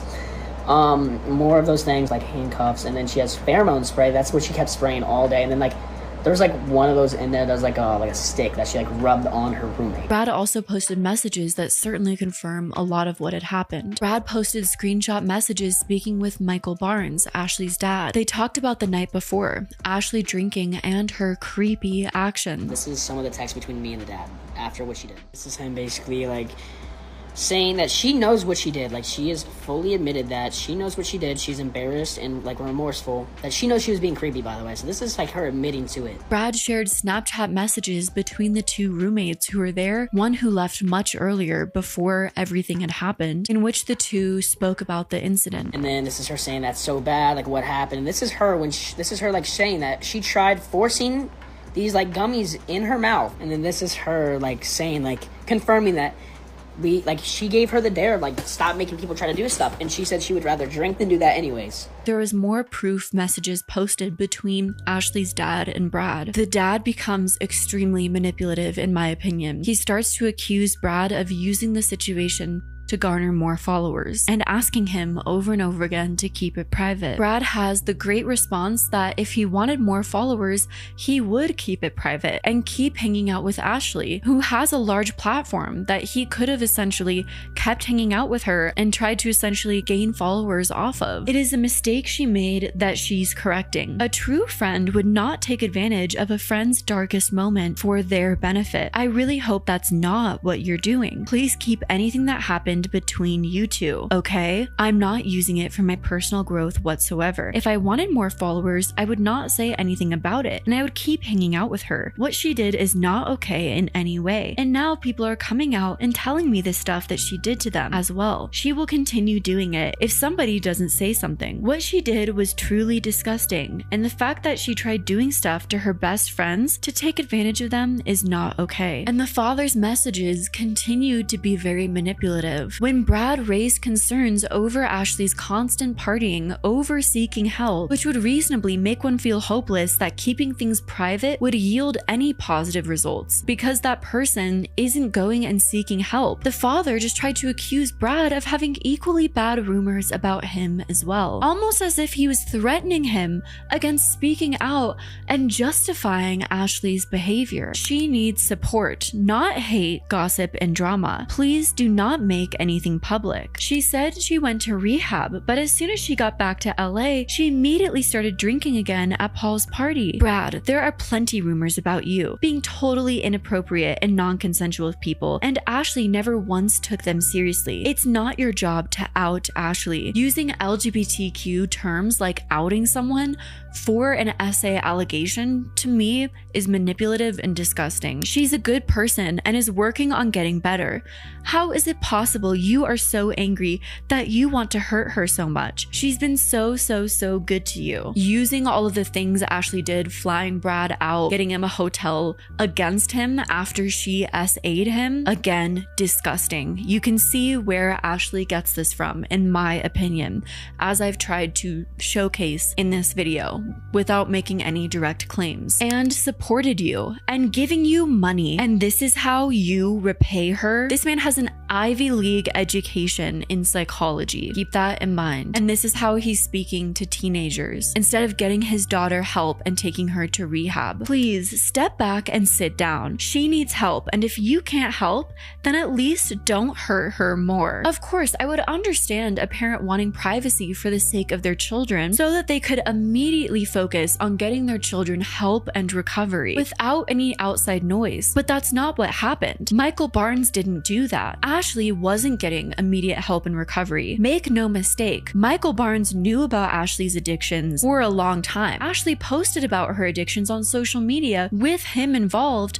before any of this happened. Long before. And still, he let her fly solo out to LA, get in a hotel room alone with her friends, have access to substances, and then fly out there again for an influencer party. Getting her help and recovery is not his concern. That's my opinion, and it's my opinion that it's very clear from all of his actions. Also, the tone of Michael's messages doesn't come off like he's concerned for Ashley and focused on her health and recovery. It comes across like he's concerned with trying to control the narrative, as well as trying to control Brad's actions. And I think it's very telling because you can see where Ashley got her own behavior from. After Brad's series, Capri posted his own series from his own perspective, backing up Brad's claims. Capri claimed that when Ashley texted him to hang out, he initially thought it was to help her not be a third wheel, but that it was just as friends. So this all started at around midnight. Ashley texted me, and she was like, basically that she's gonna be a third wheel, and she wants me to come so like me and her could like talk and like hang out. That's what I insinuated. Capri breaks down the entire scene at the hotel, describing everyone who was initially there when he showed up. Ashley, her 2 roommates, him, and Brad. We walk upstairs and there's just Brad, her roommate, and then this other girl and her. So it's 3 girls and 2 boys. Ashley kept offering Capri substances, and the consistent pressure, probably as well as the environment of so few people, made him feel very pressured. There's drinks there and stuff. She offers me a drink. I'm like, nah, I'm good. You know, I'm driving and stuff. Throughout the night, she's like pressuring me to drink. I'm not gonna lie, I got peer pressured, okay? In part 2, Capri talks about how one of the roommates leaves, and then Ashley starts bringing people into the bathroom and having one-on-one conversations with them. She leaves 2v2. And Ashley's doing a lot of taking people to the bathroom and talking to them, taking people to the bathroom and talking to them. And I'm just sitting here like, what's going on? When Capri was unsure if he should drive home, Ashley tries to convince him to sleep in her bed. Him and this girl are gonna be on it. Like, me and you are gonna be in my bed. I'm like, no, we're not. No, we're not. In part 3, Capri talks about Ashley spraying pheromone spray. So after she changes, she goes into her drawer and starts spraying a spray. So while she was spraying it, I go over to Brad and I'm like, what's she spraying? And he's like, it's pheromone spray. I'm like, what? And after that, she grabs something else from her drawer and it's these gummies. She basically shoves one into her roommate's mouth, basically telling her, oh, okay, take this, take this. Then she goes over to Brad, basically shoves one in his mouth, and she's like whispering something to him. She comes in, I grab the gummy, I'm like this, and like I throw it out. Capri says he texts Piper after feeling uncomfortable with the situation. I go to the bathroom, grab my phone, and I call my girlfriend like 4 times. She doesn't answer because it's like 3 in the morning. So I text her a bunch. I'm texting her, please make up an excuse so I can get out of here, because I'm not trying to be rude or anything, but I need to get out of there. In part 4, Capri discusses speaking with Brad and realizing both of them are deeply uncomfortable with the situation. I'm scared too. I don't want to leave you here, bro. Like, I was about to dip, but he was like, please don't leave me here, bro. Please don't leave me here. And I was like, okay, bro, I'll stay, but nothing is happening, dude. Nothing is happening. We see clear what she's trying to do, and we're like, nothing is happening. He still has to live there because she paid for his flight, she paid for this hotel. He is in her custody right now. They play Truth or Dare and dare Ashley to kiss her roommate. I think one of us are trolling. We're trolling, okay? Me and Brad are trolling, so we dare Ashley to make out with her roommate because we're like, no way. Everybody but Ashley unanimously decides not to play the game anymore. And Ashley's just heartbroken. She's literally asking me why I don't want to kiss her. And I'm literally looking her in the eyes and I'm like, I have a girlfriend. You're not gonna ruin that for me. I'm telling it to her because she's obviously not clear-minded. I grab her, I put her in her bed, put the covers over. Boom.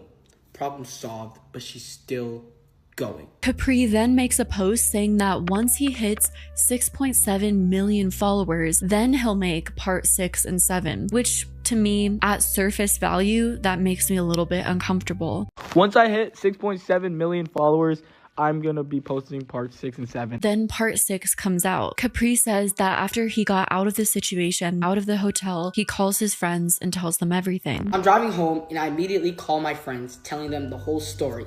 And in the middle of the story, I break down and I start crying because I'm like, I've never dealt with something like this before. I'm so grateful I had Brad there for the experience because I don't know what I would do without him. The next day, Capri says that him and Brad got in contact through Snapchat. Next morning, I check my phone because Brad says something about adding me.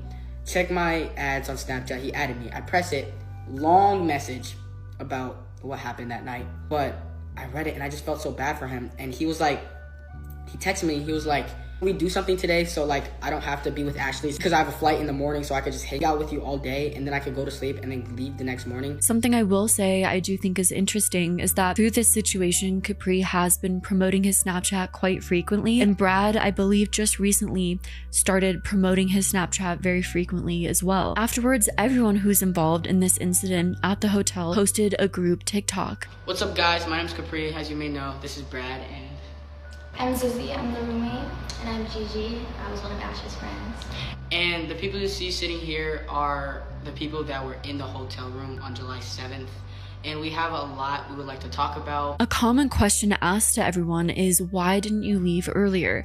So they all explained why they felt like leaving was a non-option, mainly because it felt like abandoning the other people there. If I'll leave, you'll leave, and we didn't want to leave you.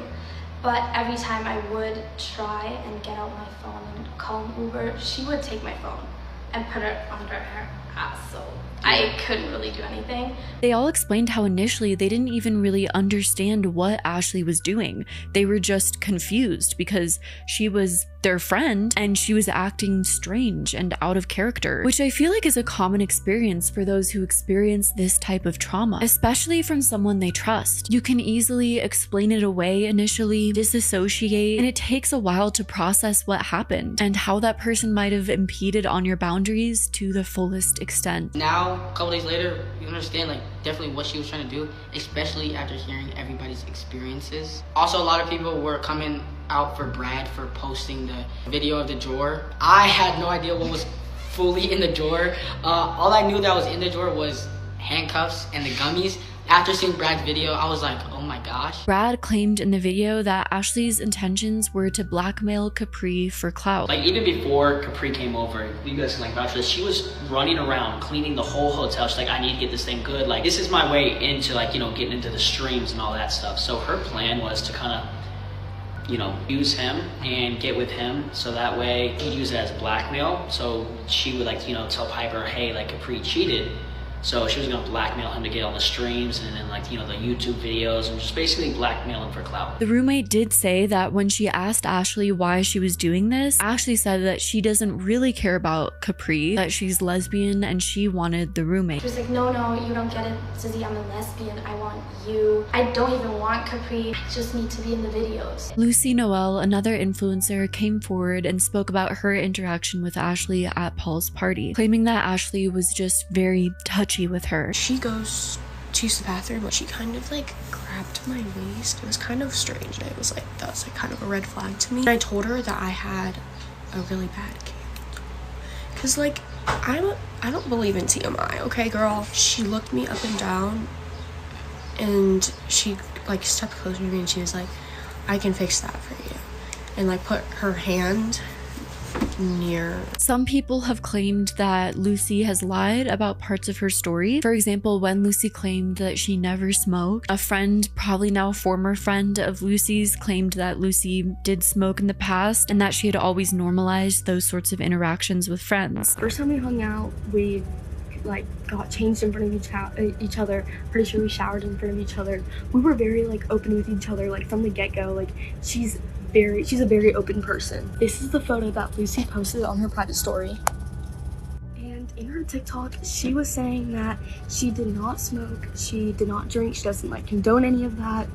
Me and Lucy smoked together. We've been lit. I feel like this is a nuanced thing and very situationally dependent. For example, Lucy maybe has family members that watch her videos and didn't want to admit that she smokes. She could also be okay with friends being touchy or exposing themselves and not someone she meets at a party right away. Ashley was claiming publicly to be sober this entire time. There was also video evidence of her drinking at Paul's party. Here's the video right here.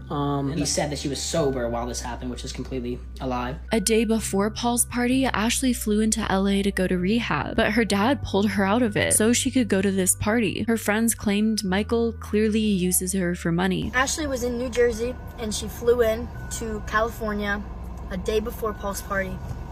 Keep in mind, she was supposed to be sent off to rehab. I found out that her dad's one of the head of the AA meetings and he took her out of the rehab.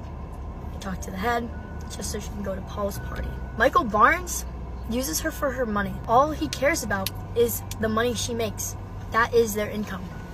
I'm telling you right now, if money is involved with Michael Barnes, only chases that.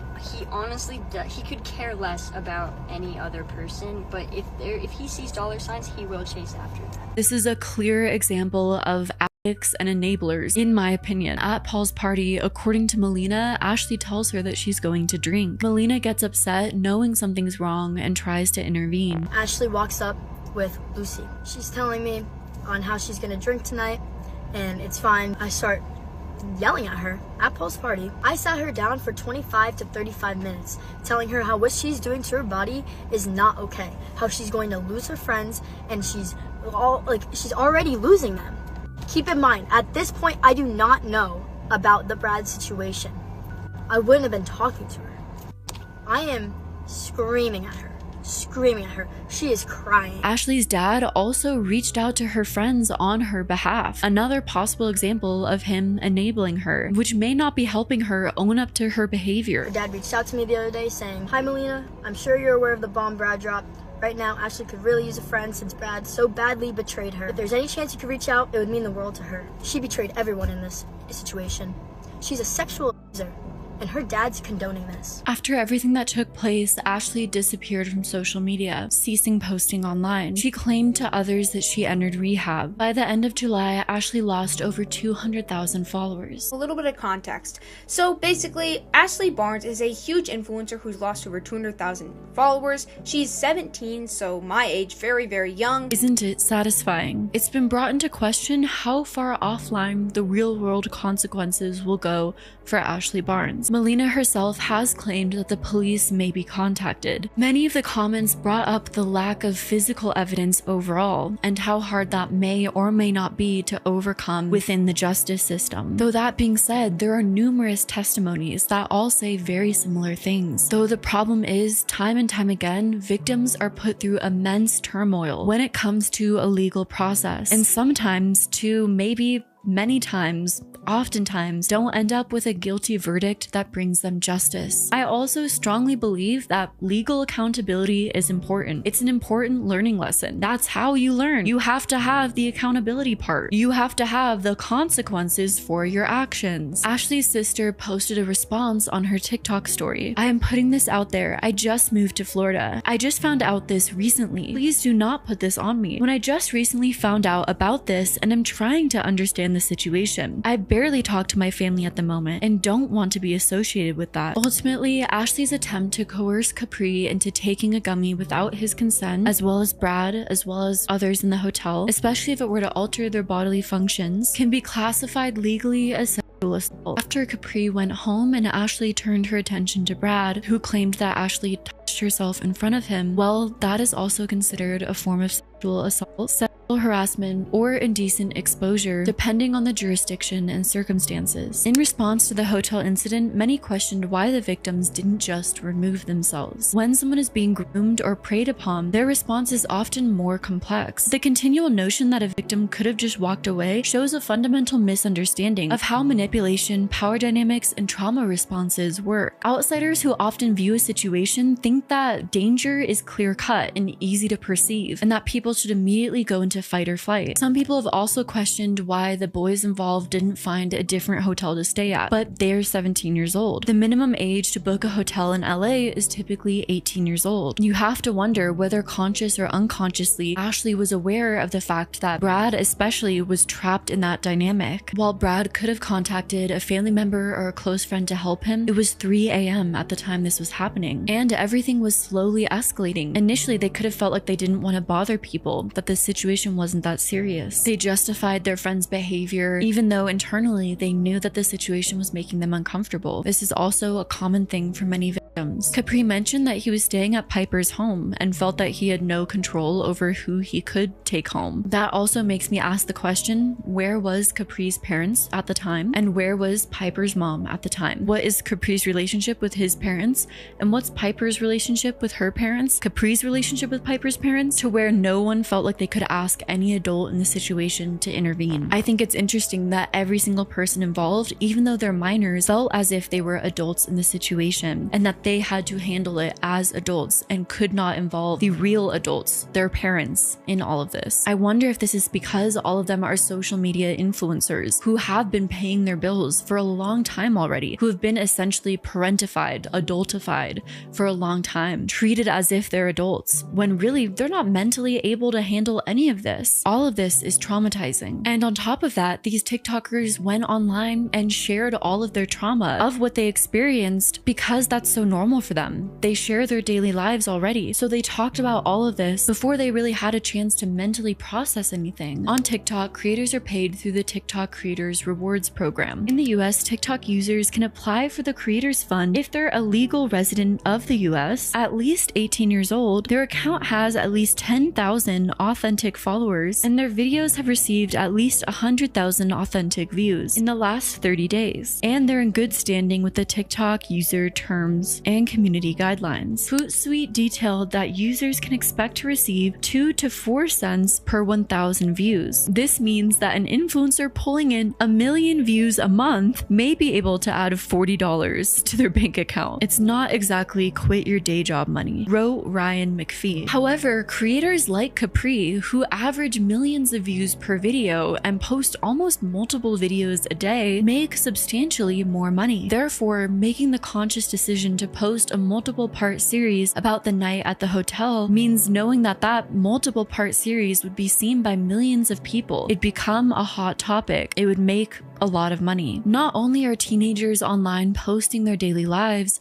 monetizing it instead of living it, but it's becoming more normalized for teenagers to make the choice to monetize their own trauma, making what they may perceive as a strategic choice for viewership and engagement. Capri telling people he won't post another part in the series about Ashley Barnes until he hits 6.7 million followers, or posting multiple 3-minute series, even though TikTok allows you to post up to 60 minutes now, so you could essentially post everything into one part. And it's also very much possible that these decisions aren't being made by Capri himself, for example, but whatever adult is managing him. To be monetized on TikTok, you have to be at least 18 years old. But these are all teenagers that we've been talking about. So who is behind their monetized accounts? Who is receiving these funds? For Ashley, I think we know who. For Piper Raquel, I think we know who. For Capri, I think we can assume who. And who is telling them what to post in order to maximize their revenue, their engagement, their money? My theory is it's all the parents. And will any of these teenagers see a dime? Capri banned after Ashley Barnes' video. When Capri's account was back up, he went around essentially saying that Ashley Barnes used to say that she could get a TikTok account banned for $3,000. He's saying that because apparently Ashley had been bragging to friends about how she can remove accounts for $3K. Ashley's roommate Zizi was also banned. Both Capri and Brad have been accused of clout chasing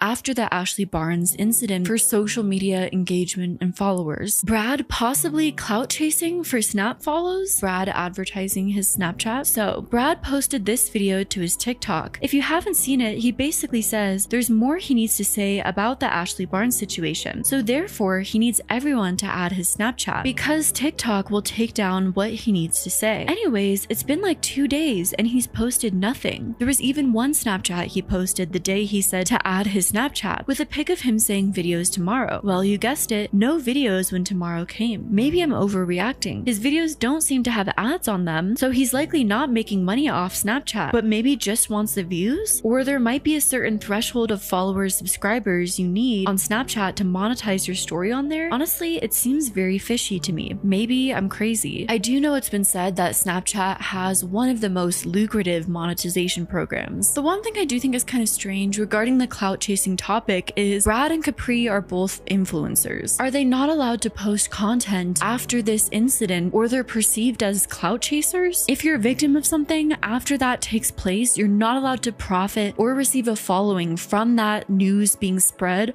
of that situation, or all of a sudden you're a clout chaser. I feel like two things can be true at the same time. You can have great intentions to be wanting to spread awareness of a situation and encourage others to come forward and share their stories, and at the same time you can be an influencer and not be a clout chaser. I feel like if we start shaming people for that, it could go down a very dark road. That being said, most recently Brad did post a video that seemed to accuse Ashley of being on what he said was H, saying or alluding that she was on harder substances. She's now in like a mental hospital. Like she's actually in rehab. That's what I was told by close friends of hers, that she is in rehab. That's why she's off social media. But I was also informed that allegedly she was not just on like, you know, she was on much harder things that start with an H. By this point, continually saying what substances Ashley's on, her addiction and recovery, and bringing that up into the public when she's chosen to be offline, that feels a little bit inappropriate in my opinion. I also think that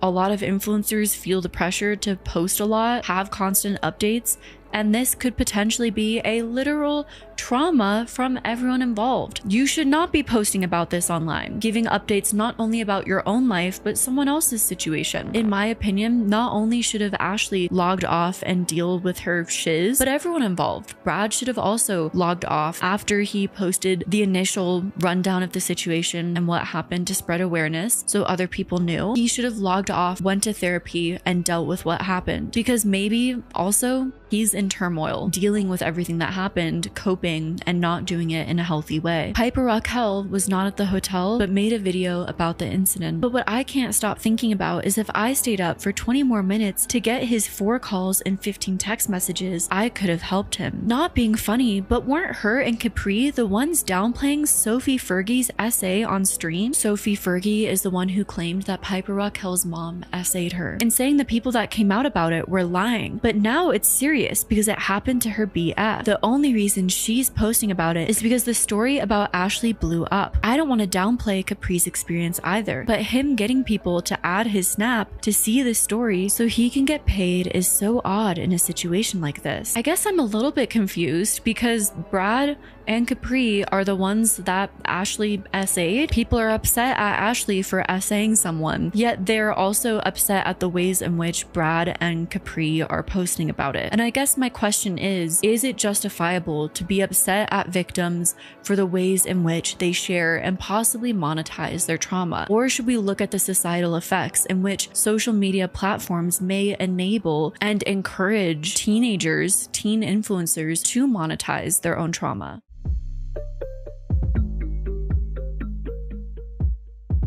After everything transpired online, people began taking photos of random Ashley Barnes sightings. Ashley Barnes was spotted at the airport after being kicked out of UCLA. Ashley was also spotted at Target. Yo, I found Ashley Barnes at the store. She's literally in Target right now. So are you gonna speak out on what happened, or are you just gonna keep on shopping like nothing's wrong?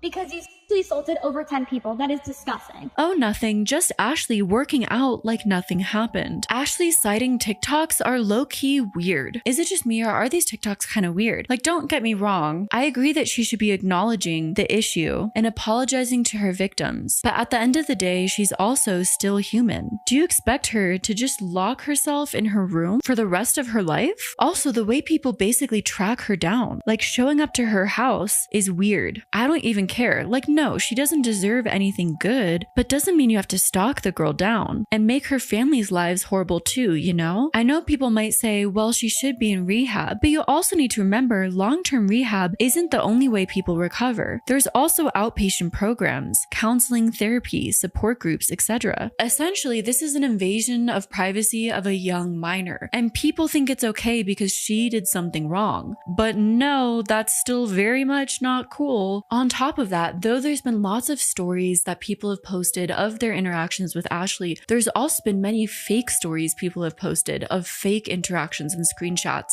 they claim that they had with Ashley. Ash, so now that I've mentioned it, you have to send me a video of the same thing I did, or else. You know I'm famous, so I can make social media hate you. My dad will text you soon. Fake stories, WTF? This is wildly inappropriate. Ashley has already done very upsetting things that we can criticize her for without needing to make up fake stories or reach. Things like this take credibility away from the real people affected. People also posted AI videos of the hotel incident with the text, "What in the Diddy?" continually comparing Ashley to Diddy. The Diddy jokes are already distasteful, but making AI videos of real people's trauma is so icky, even if Brad commented LMAO. Why are people comparing Ash to Diddy? Same dudes from the Diddy Barnes drive-by video. Childish as F. Is it even her being affected by this at this point, or her family and neighbors? The Glow House clapped back at influencer for this, and it seems like other TikTok influencers and creators made odd posts at times, maybe possibly for their own promotion. Anyone else think this is odd? Everyone but Ashley Barnes are allowed to purchase my lashes, and online people continue to comment that they want a documentary out of the situation, similar to the Piper Raquel documentary. Is this weird to anyone else? Netflix, Victims of Ashley Barnes 2026, commenting to be in the documentary. Yes, all the people wanting a documentary are so strange. Let's not make these people go onto a camera and talk about the situation solely for entertainment purposes. And again, all of them are teenagers. But there's very little laws to protect teenagers and minors online, and the laws that are being proposed are very questionable.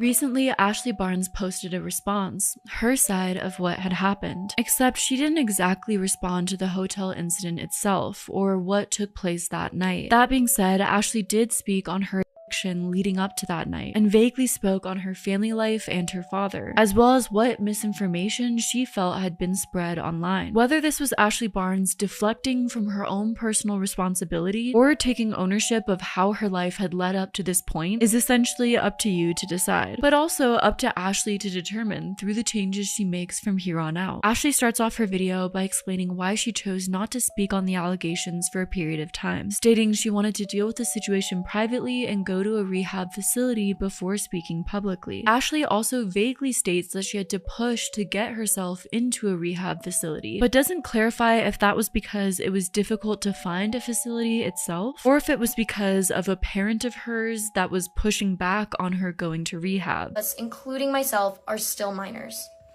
A lot of people were complaining as to why I haven't said anything online about the allegations being made against me, and there were multiple reasons for this. I wanted to handle this situation maturely and deal with it how it should be dealt with offline. Also, I was off my phone for a while because I was inpatient at rehab, which is something that I had to push to get myself into. Ashley seemed afraid that after speaking publicly, she was going to fall right back into old habits. I wanted to make sure that enough changes had been made to ensure that I don't fall back into old habits or that all of this was for nothing. I think it's interesting that this was her immediate fear. I've personally covered a lot of apology videos. I think oftentimes how an influencer conducts their apology video can be really telling. Many influencers, as you probably know, will immediately start crying. They'll talk about how hard this experience has been on them, completely victimizing themselves the entire time. Some influencers appear almost angry and enraged that they even have to make the video. Others just completely defeated, kneeling at the altar to confess their sins. And oftentimes, what this influencer decides to say first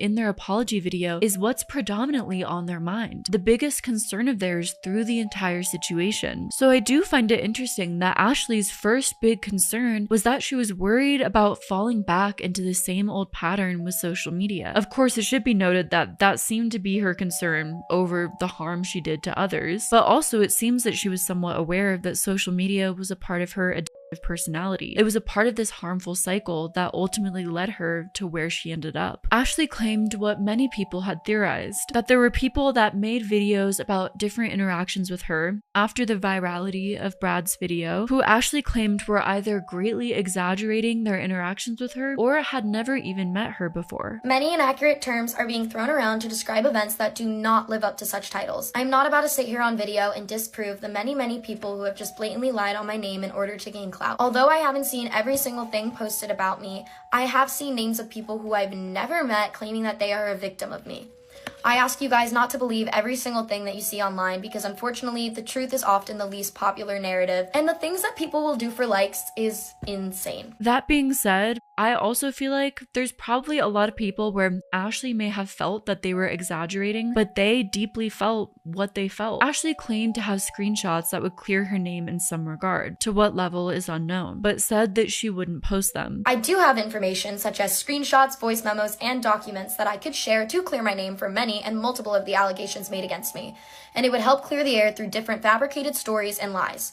To do so, sharing this information would require me to publicly post about the actions of other minors involved in these situations. I hesitate to do that because my intention with this video is not to bring any of the public harassment in which I or anyone related to me has received in the past month onto other people. The more I think about this statement, the more nonsensical it becomes, in my opinion, because the allegations made were public SA allegations, which have serious legal and moral implications that will stick with you for your entire smart life. And so unfortunately, I do think it becomes beyond the bounds of not wanting to engage in drama, and something where if someone has the proof to clear their name in any regard, they absolutely should do what they can to absolve themselves, unless they can't because they did do those things. So then, right after saying Ashley won't post screenshots, she goes on to say that she's going to disprove some lies that she thinks will cause the least amount of harm. Again, I think the only thing that would be not engaging in internet drama and causing the least amount of harm would be clearing your name of essay allegations if you are able to. Anything else is just a red herring and literally engaging in more internet drama, even if it's at the expense of myself. I will, however, point out a couple of the lies that I think will cause the least amount of harm to other people involved in this, because I do not wish for this to be a continuous chain of posting back and forth videos about it. Claiming that I am some longtime villain and mastermind who only made her platform to make victims is incredibly inaccurate and takes away the reality of any situations. Unfortunately, the truth is I was in a serious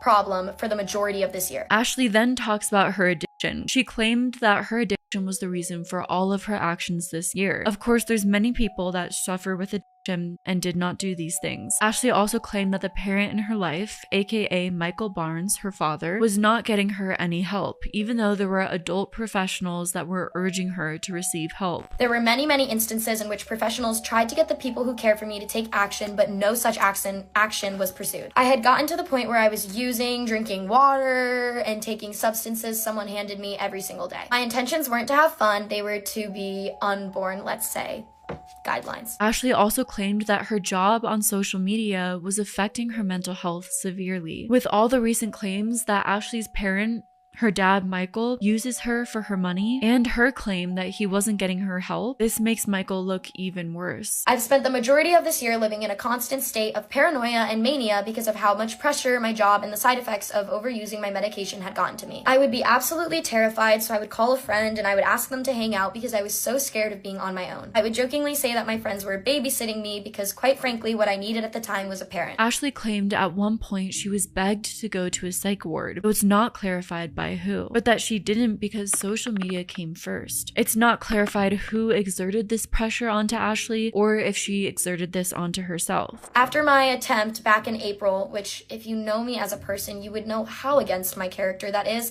I was begged to go to the ER and be admitted to a psych ward. But obviously that didn't happen because in most cases, social media came first. I regret the decisions I made that allowed myself to get into such a dark space. I wish I could explain how I existed in such a state for so long. Ashley also claimed that people are depicting this series of events inaccurately for shock, drama, and views. I want to say before I show Ashley's statements that two things can be true at once. Social media can greatly affect how people share their traumas. But also, even if Ashley can brush off her actions and not see them as a big deal, that doesn't mean it wasn't a big deal to others, or that it didn't impact them greatly. Also, I'm sorry, but if you are under the influence and struggling with addiction, as well as your mental health, your timeline of events may not be as reliable as well. Of course, not always, but that is a factor to consider. Maybe your actions had more of an impact than you realized. I would like to mention, though, that the way people are depicting the series of events are inaccurate and dramatized simply for the appeal of shock factor and extra clicks. I apologize that I decided to take too many things, and I apologize for making anybody uncomfortable. But when you start exaggerating or changing details of the events that occurred to make yourself look better or run from your own bad decisions, that is where I lack sympathy for you. Ashley claims she never forced or lied about what substances she was giving people, and that she never lied about her medication. I'm gonna clear up a couple of the lies. To start, I never forced anybody or lied about what substance I was giving someone, and I never actually gave out my prescribed medication to anyone. I have also never taken legal action against anyone. After my most recent breakup, I was issued a cease and desist order, which I have the documentation and proof of, so I'm unable to talk about any of those things. I don't know why people who I cared for and trusted would lie so directly online, but I think that switching up details helps this storyline about my character that they are creating. Ashley claimed she never took any legal action against anyone, and she also claimed that there was some someone who came forward with allegations against her who had flirted with her when she was a minor. I believe she's referencing the influencer who Ashley left at a hostel, as this influencer kind of admitted it in their video as well. Ashley claimed she did not pay to ban Capri's account. Another creator claims that I paid a certain amount of money to ban their account, and this is something that made a lot of people upset, to which I would like to say I have never paid to ban this creator's account. My manager has even said that he acknowledged that the ban was not because of me, but because he was getting clout off the situation, he was gonna continue pretending that it was. It kind of seems like Ashley also claims in this video, in a very vague and roundabout way,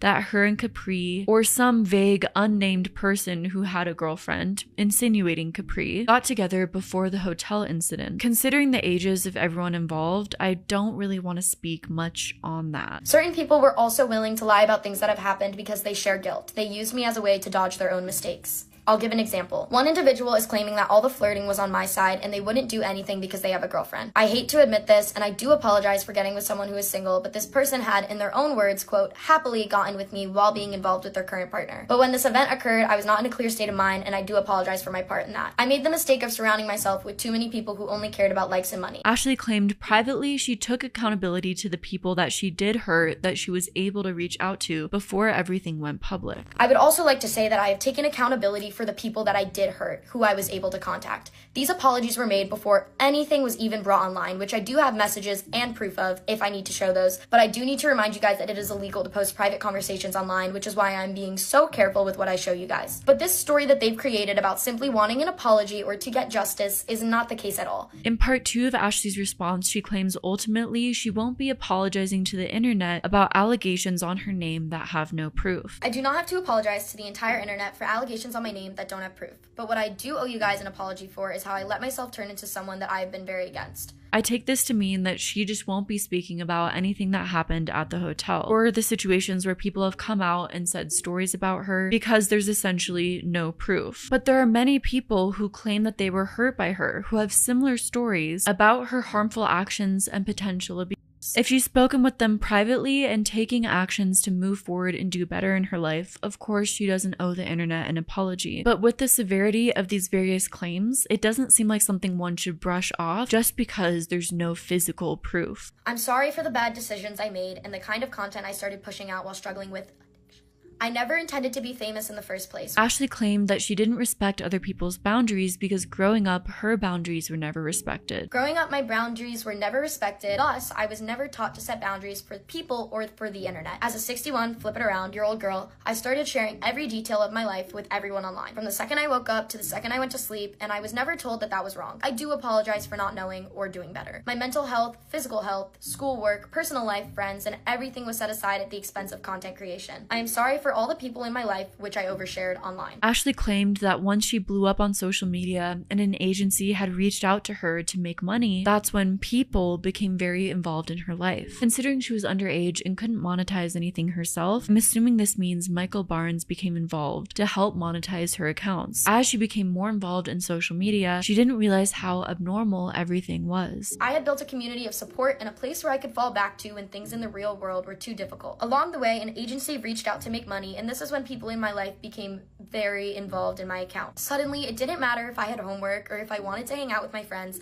because I had an ad to film or TikToks to film. Sophomore year was when I started Snapchat, in which I had to post 100 to 200 times a day, every day, for 6 months. This was where I started having bad episodes of derealization and dissociation constantly. I couldn't even look at myself in the mirror. But obviously, no therapy was given to me because that would just stress me out worse, giving me less time to film videos. I am not trying to blame the people around me or victimize myself in this situation. I'm simply trying to give you guys some perspective as to how or why things got this bad. I take full responsibility for the fact that I didn't speak up or get help for myself sooner, and I apologize for everything that I decided to put in my body and how my actions hurt others. There were adults around me that should have made responsible decisions, but there were so many decisions that I should have made to help myself. I didn't realize how serious the effects of shoving everything aside for the internet had on me. And I didn't realize that wasn't normal because I had started to only become friends with other kids who shared the same job. Ashley claimed she was going to take it slow when it came to coming back onto social media and posting. A lot of you guys have been DMing me saying that you miss my content or asking when I'm going to post again, and my answer to that is to be determined. I genuinely do have a passion for helping people, and I do love creating videos, so I will probably keep making content, but not to the same extent as before. Having to post the amount that I did every day made me feel trapped, and I quite literally went insane. I think I need to take more time to continue working on myself and changing things in my life before even worrying about the online stuff. I am finally getting the mental help that I have been needing that has been put off for so long. At the end, Ashley says something about being stuck in contracts and not seeing a way out. Again, Ashley doesn't exactly clarify what this means. Looking into TikTok, the fact that there are so many teen influencers right now, but likely the parents are receiving the money and essentially running these accounts while simultaneously signing long-term contracts where the influencers have to work continuously. Well, it's deeply concerning. We're just starting to see the mental health impacts. The impacts of these influencers thinking that they're adults and growing up too quickly, and what all of that can do to a person. Please, please, please seek help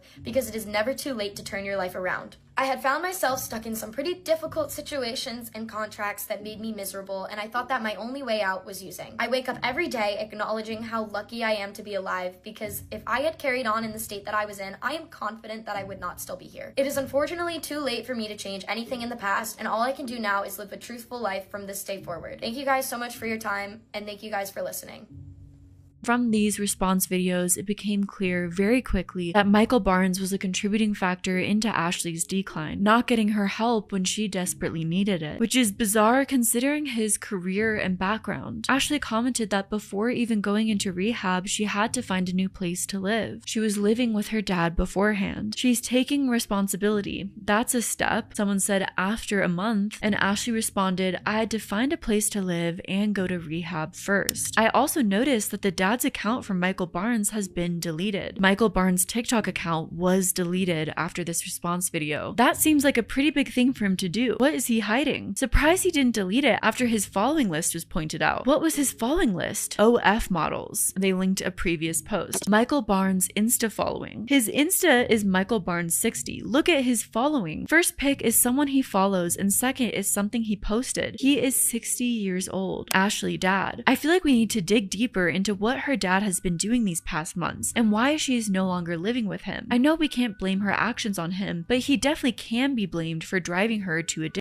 The way she talked about how he pressured her into posting and put social media first doesn't sit right with me. Like, where is he and why does he not have any consequences? You sound so much better too. I hope you're doing okay. I'm grateful to have adults who care about my health more than likes taking care of me. I know she just came back, but hopefully we get more information about her dad one day, because clearly he was not a good parent. One of the most tragic things about Ashley's response videos is almost immediately after posting, she went back to constant posting on social media, especially on Snapchat. I'm not gonna post like I used to, as she continues to post like nothing happened. This girl has issues nobody can fix. While some people thought that Ashley's posting was a clear sign of her social media addiction, others thought it was a sign of manipulation, and that she apologized because she just wanted to go back to making money on social media. Though I want to put out another reminder, Ashley is 17. It was never for money, yet you apologized just to start making money again. There's been some light speculation on some of the claims of Ashley going to rehab, one of which an old friend of hers had made, though I want to talk about these claims with the utmost sensitivity. The sun had set a little bit too much, so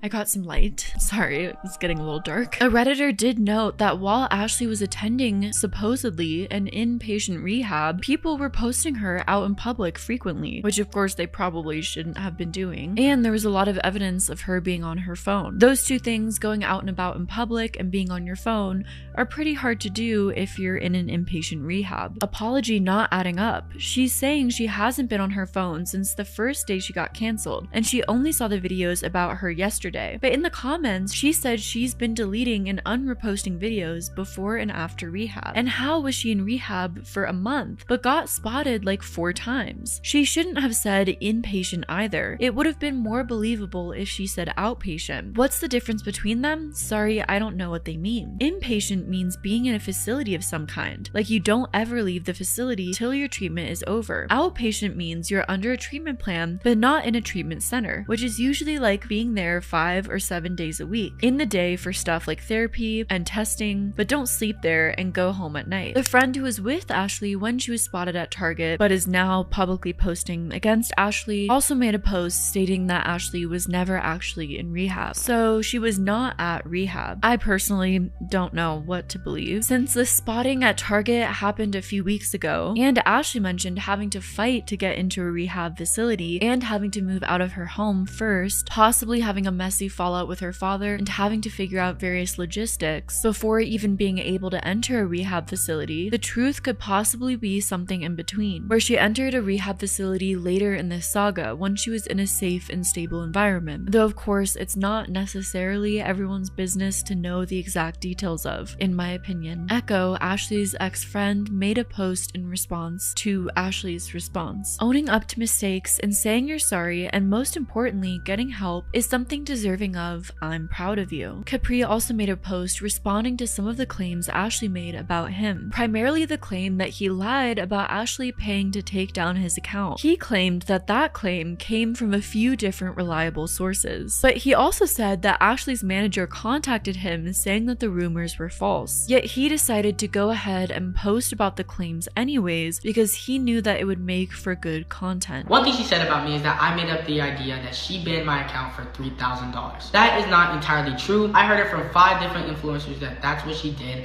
Someone texted my friend Brad and told him that she was literally talking about it at a party. Before all this went on, she was talking about how you could ban people's accounts for $3,000. Then her manager at the time texted me and told me that it wasn't him and he had nothing to do with that. And I said, okay bro, like I believe you, cool. So when my account got unbanned, I posted a video basically saying, why'd you pay $3,000 if I'm just gonna get my account back? I knew there was a slim chance that she didn't do it, but honestly I knew it was gonna do good, so I posted it. This, to me personally, is very concerning, only for the fact that it does make me wonder, in the very back of my mind, what else Capri has posted, without fully looking into the claims, or posted in a reckless manner, solely because he thought it would make for good content, maybe due to a lack of prefrontal cortex development, because a lot of these are serious claims, serious allegations, and not anything to be taken lightly. In regards to the claims that he cheated on Piper, Capri said that he is still with his girlfriend, that Ashley was vague about who she got with that had a girlfriend, which she was, but that now everyone is flooding his social media accounts with comments. Did I cheat on Piper?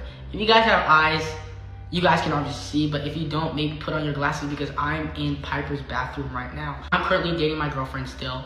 I've never cheated on her, and I totally did not cheat on her with Ashley Barnes. She said something about someone cheating on the girlfriend and saying they happily did it with her. That wasn't me, but everybody's assuming that it was. Just want to let you guys know that it was not me. It's crazy to see how quick you guys switch up because everybody's been commenting that on my page and it's looking been crazy. I feel like Ashley mentioning this so vaguely in the first place feels a little bit weird. I've noticed a lot of comments that are now calling Capri a bad person, a hypocrite, almost equating him potentially cheating on Piper in the past to Ashley's SA. And that feels like a very deliberate distraction from the topic at hand in the first place. Of course, cheating is morally wrong, or getting with someone when you know that they have a girlfriend is morally wrong. That just makes Ashley look even worse. But also, just because someone consented in the past doesn't mean that they will consent in the future. It doesn't imply consent. Just because someone may have done something immoral doesn't mean they're deserving of SA. That aspect just feels like an attempt to make everyone look bad. On Brad's part, he made a post about responding to Ashley's response on Snapchat. I'm gonna address her video on Snap, so add me, because I can't say this stuff on here because guidelines. So it does seem like Brad eventually posted a TikTok response. Brad's response,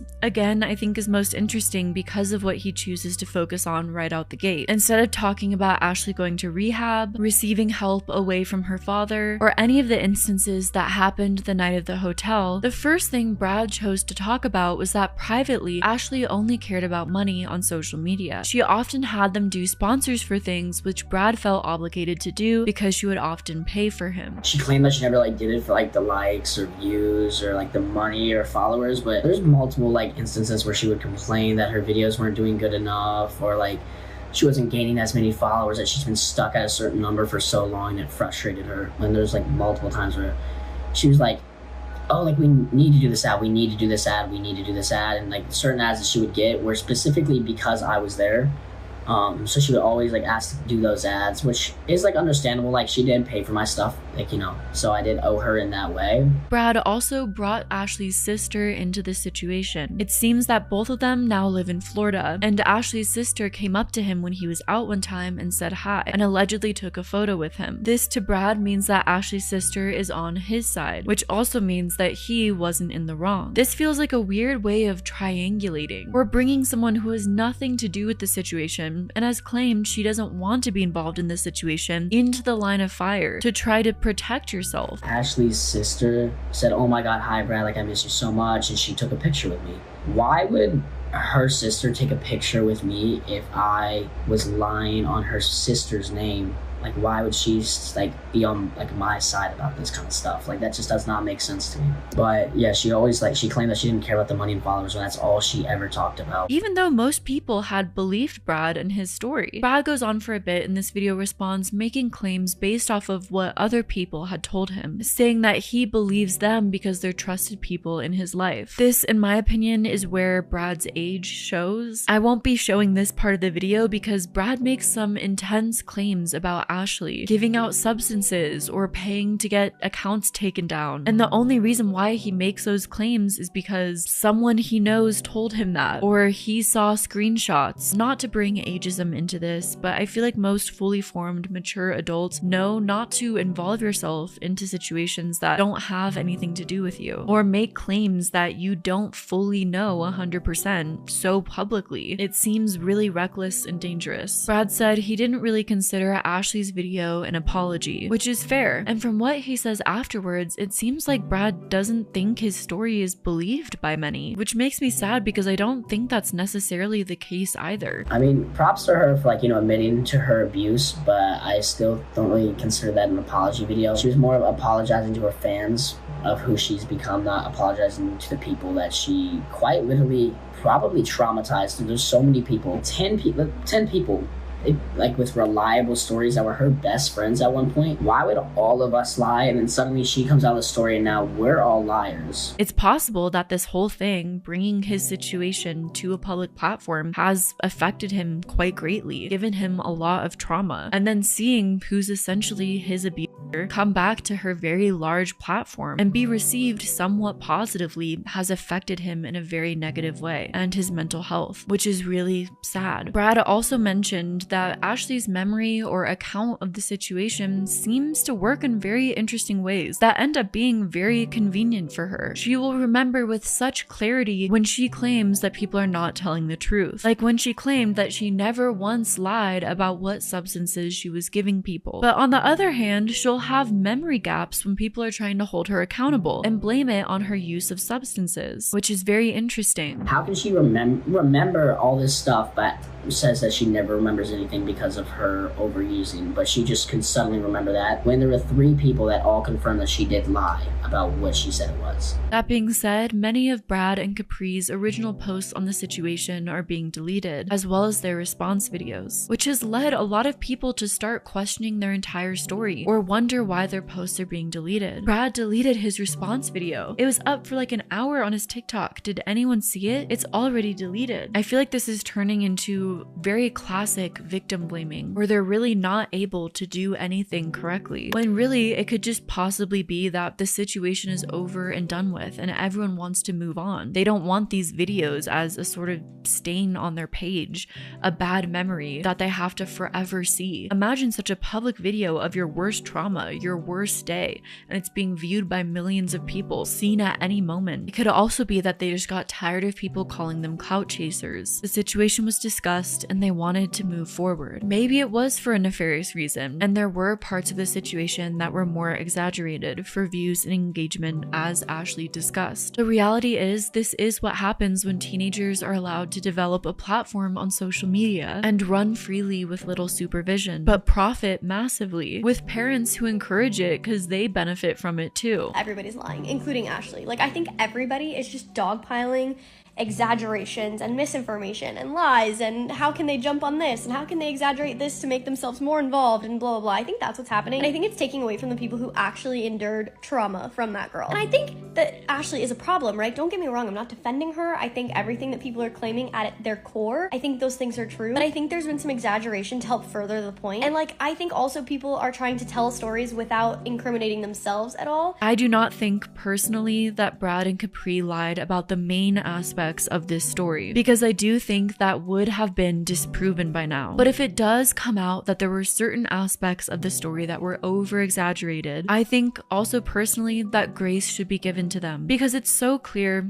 again, in my opinion, that from all accounts, from all people that are involved in this story, that these are teenagers whose sole focus in their lives is social media and views and engagements, and none of them can escape from that, not even when it comes to healing their own trauma. As someone with a job in social media, I can kind of understand how it could get to that point. If you don't have good influences in your life, or never learned how to practice boundaries with people, I may even cross over into that territory at times, spending an all-nighter posting a video, or diving into a rabbit hole and letting it consume my thoughts for a few days, letting an internet comment get to me. How weird is it that this is the new reality for so many people, that it's the new norm for so many careers? And how sad that teenagers are experiencing this at a young age, on top of all of the things that being a teenager comes along with.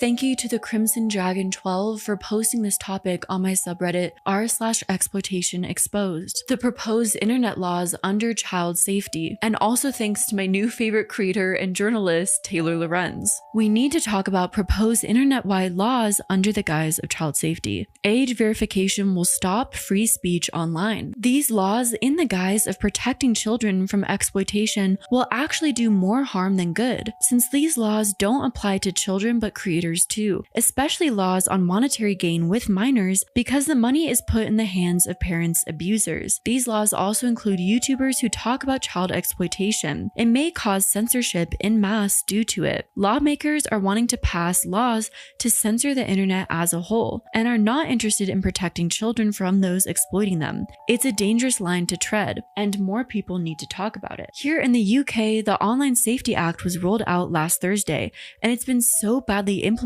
that the UK is facing having a version of Wikipedia with key features hidden behind Hadrian's firewall. And there's various reports about protest footage being blocked and unalive advice sites being blocked, under the misguided belief that they were advising people how to do it. And the hits just keep coming, as now Spotify is demanding age verification. Parents and lawmakers are calling for tech companies to verify users' ages online. They frame these efforts as a smart, reasonable, and harmless way to keep kids safe, but that's not what age verification does. Age verification efforts are a major threat to privacy, freedom, and the very idea of an open web. No one knows this better than Eric Goldman. He is the Associate Dean for Research at Santa Clara University School of Law and co-director of the High Tech Law Institute. He recently wrote a fantastic paper on age verification, soon to be published in the Stanford Technology Law Review. And today he's joining me to talk about how age verification works online and how these laws pushing it are all ultimately a Trojan horse for government control, surveillance, and censorship of online speech. What do we do when society cares about protecting the privacy of children, but laws and regulations, even ones that try and act like they do care about this, are only doing the exact opposite, or only care about their own agendas? How do we protect minors online without further exploiting them, or isolating them from important knowledge, important help, and online communities in a world where they're already so isolated? I think in this teen influencer landscape, the best we can do is raise awareness and empathy always. And that's what I try to do when it comes to the story of Ashley Barnes and all those involved. And that's all for today's video. Thank you so much for making it to the end. If this was triggering for you in any way, my heart goes out to you. You're definitely not alone in that. I hope you're doing well. If you're curious what the next video topic will be and you have any input, look at my comment down below where I'll be letting you know, and I'll see you in the next video. Stay well until then. Bye!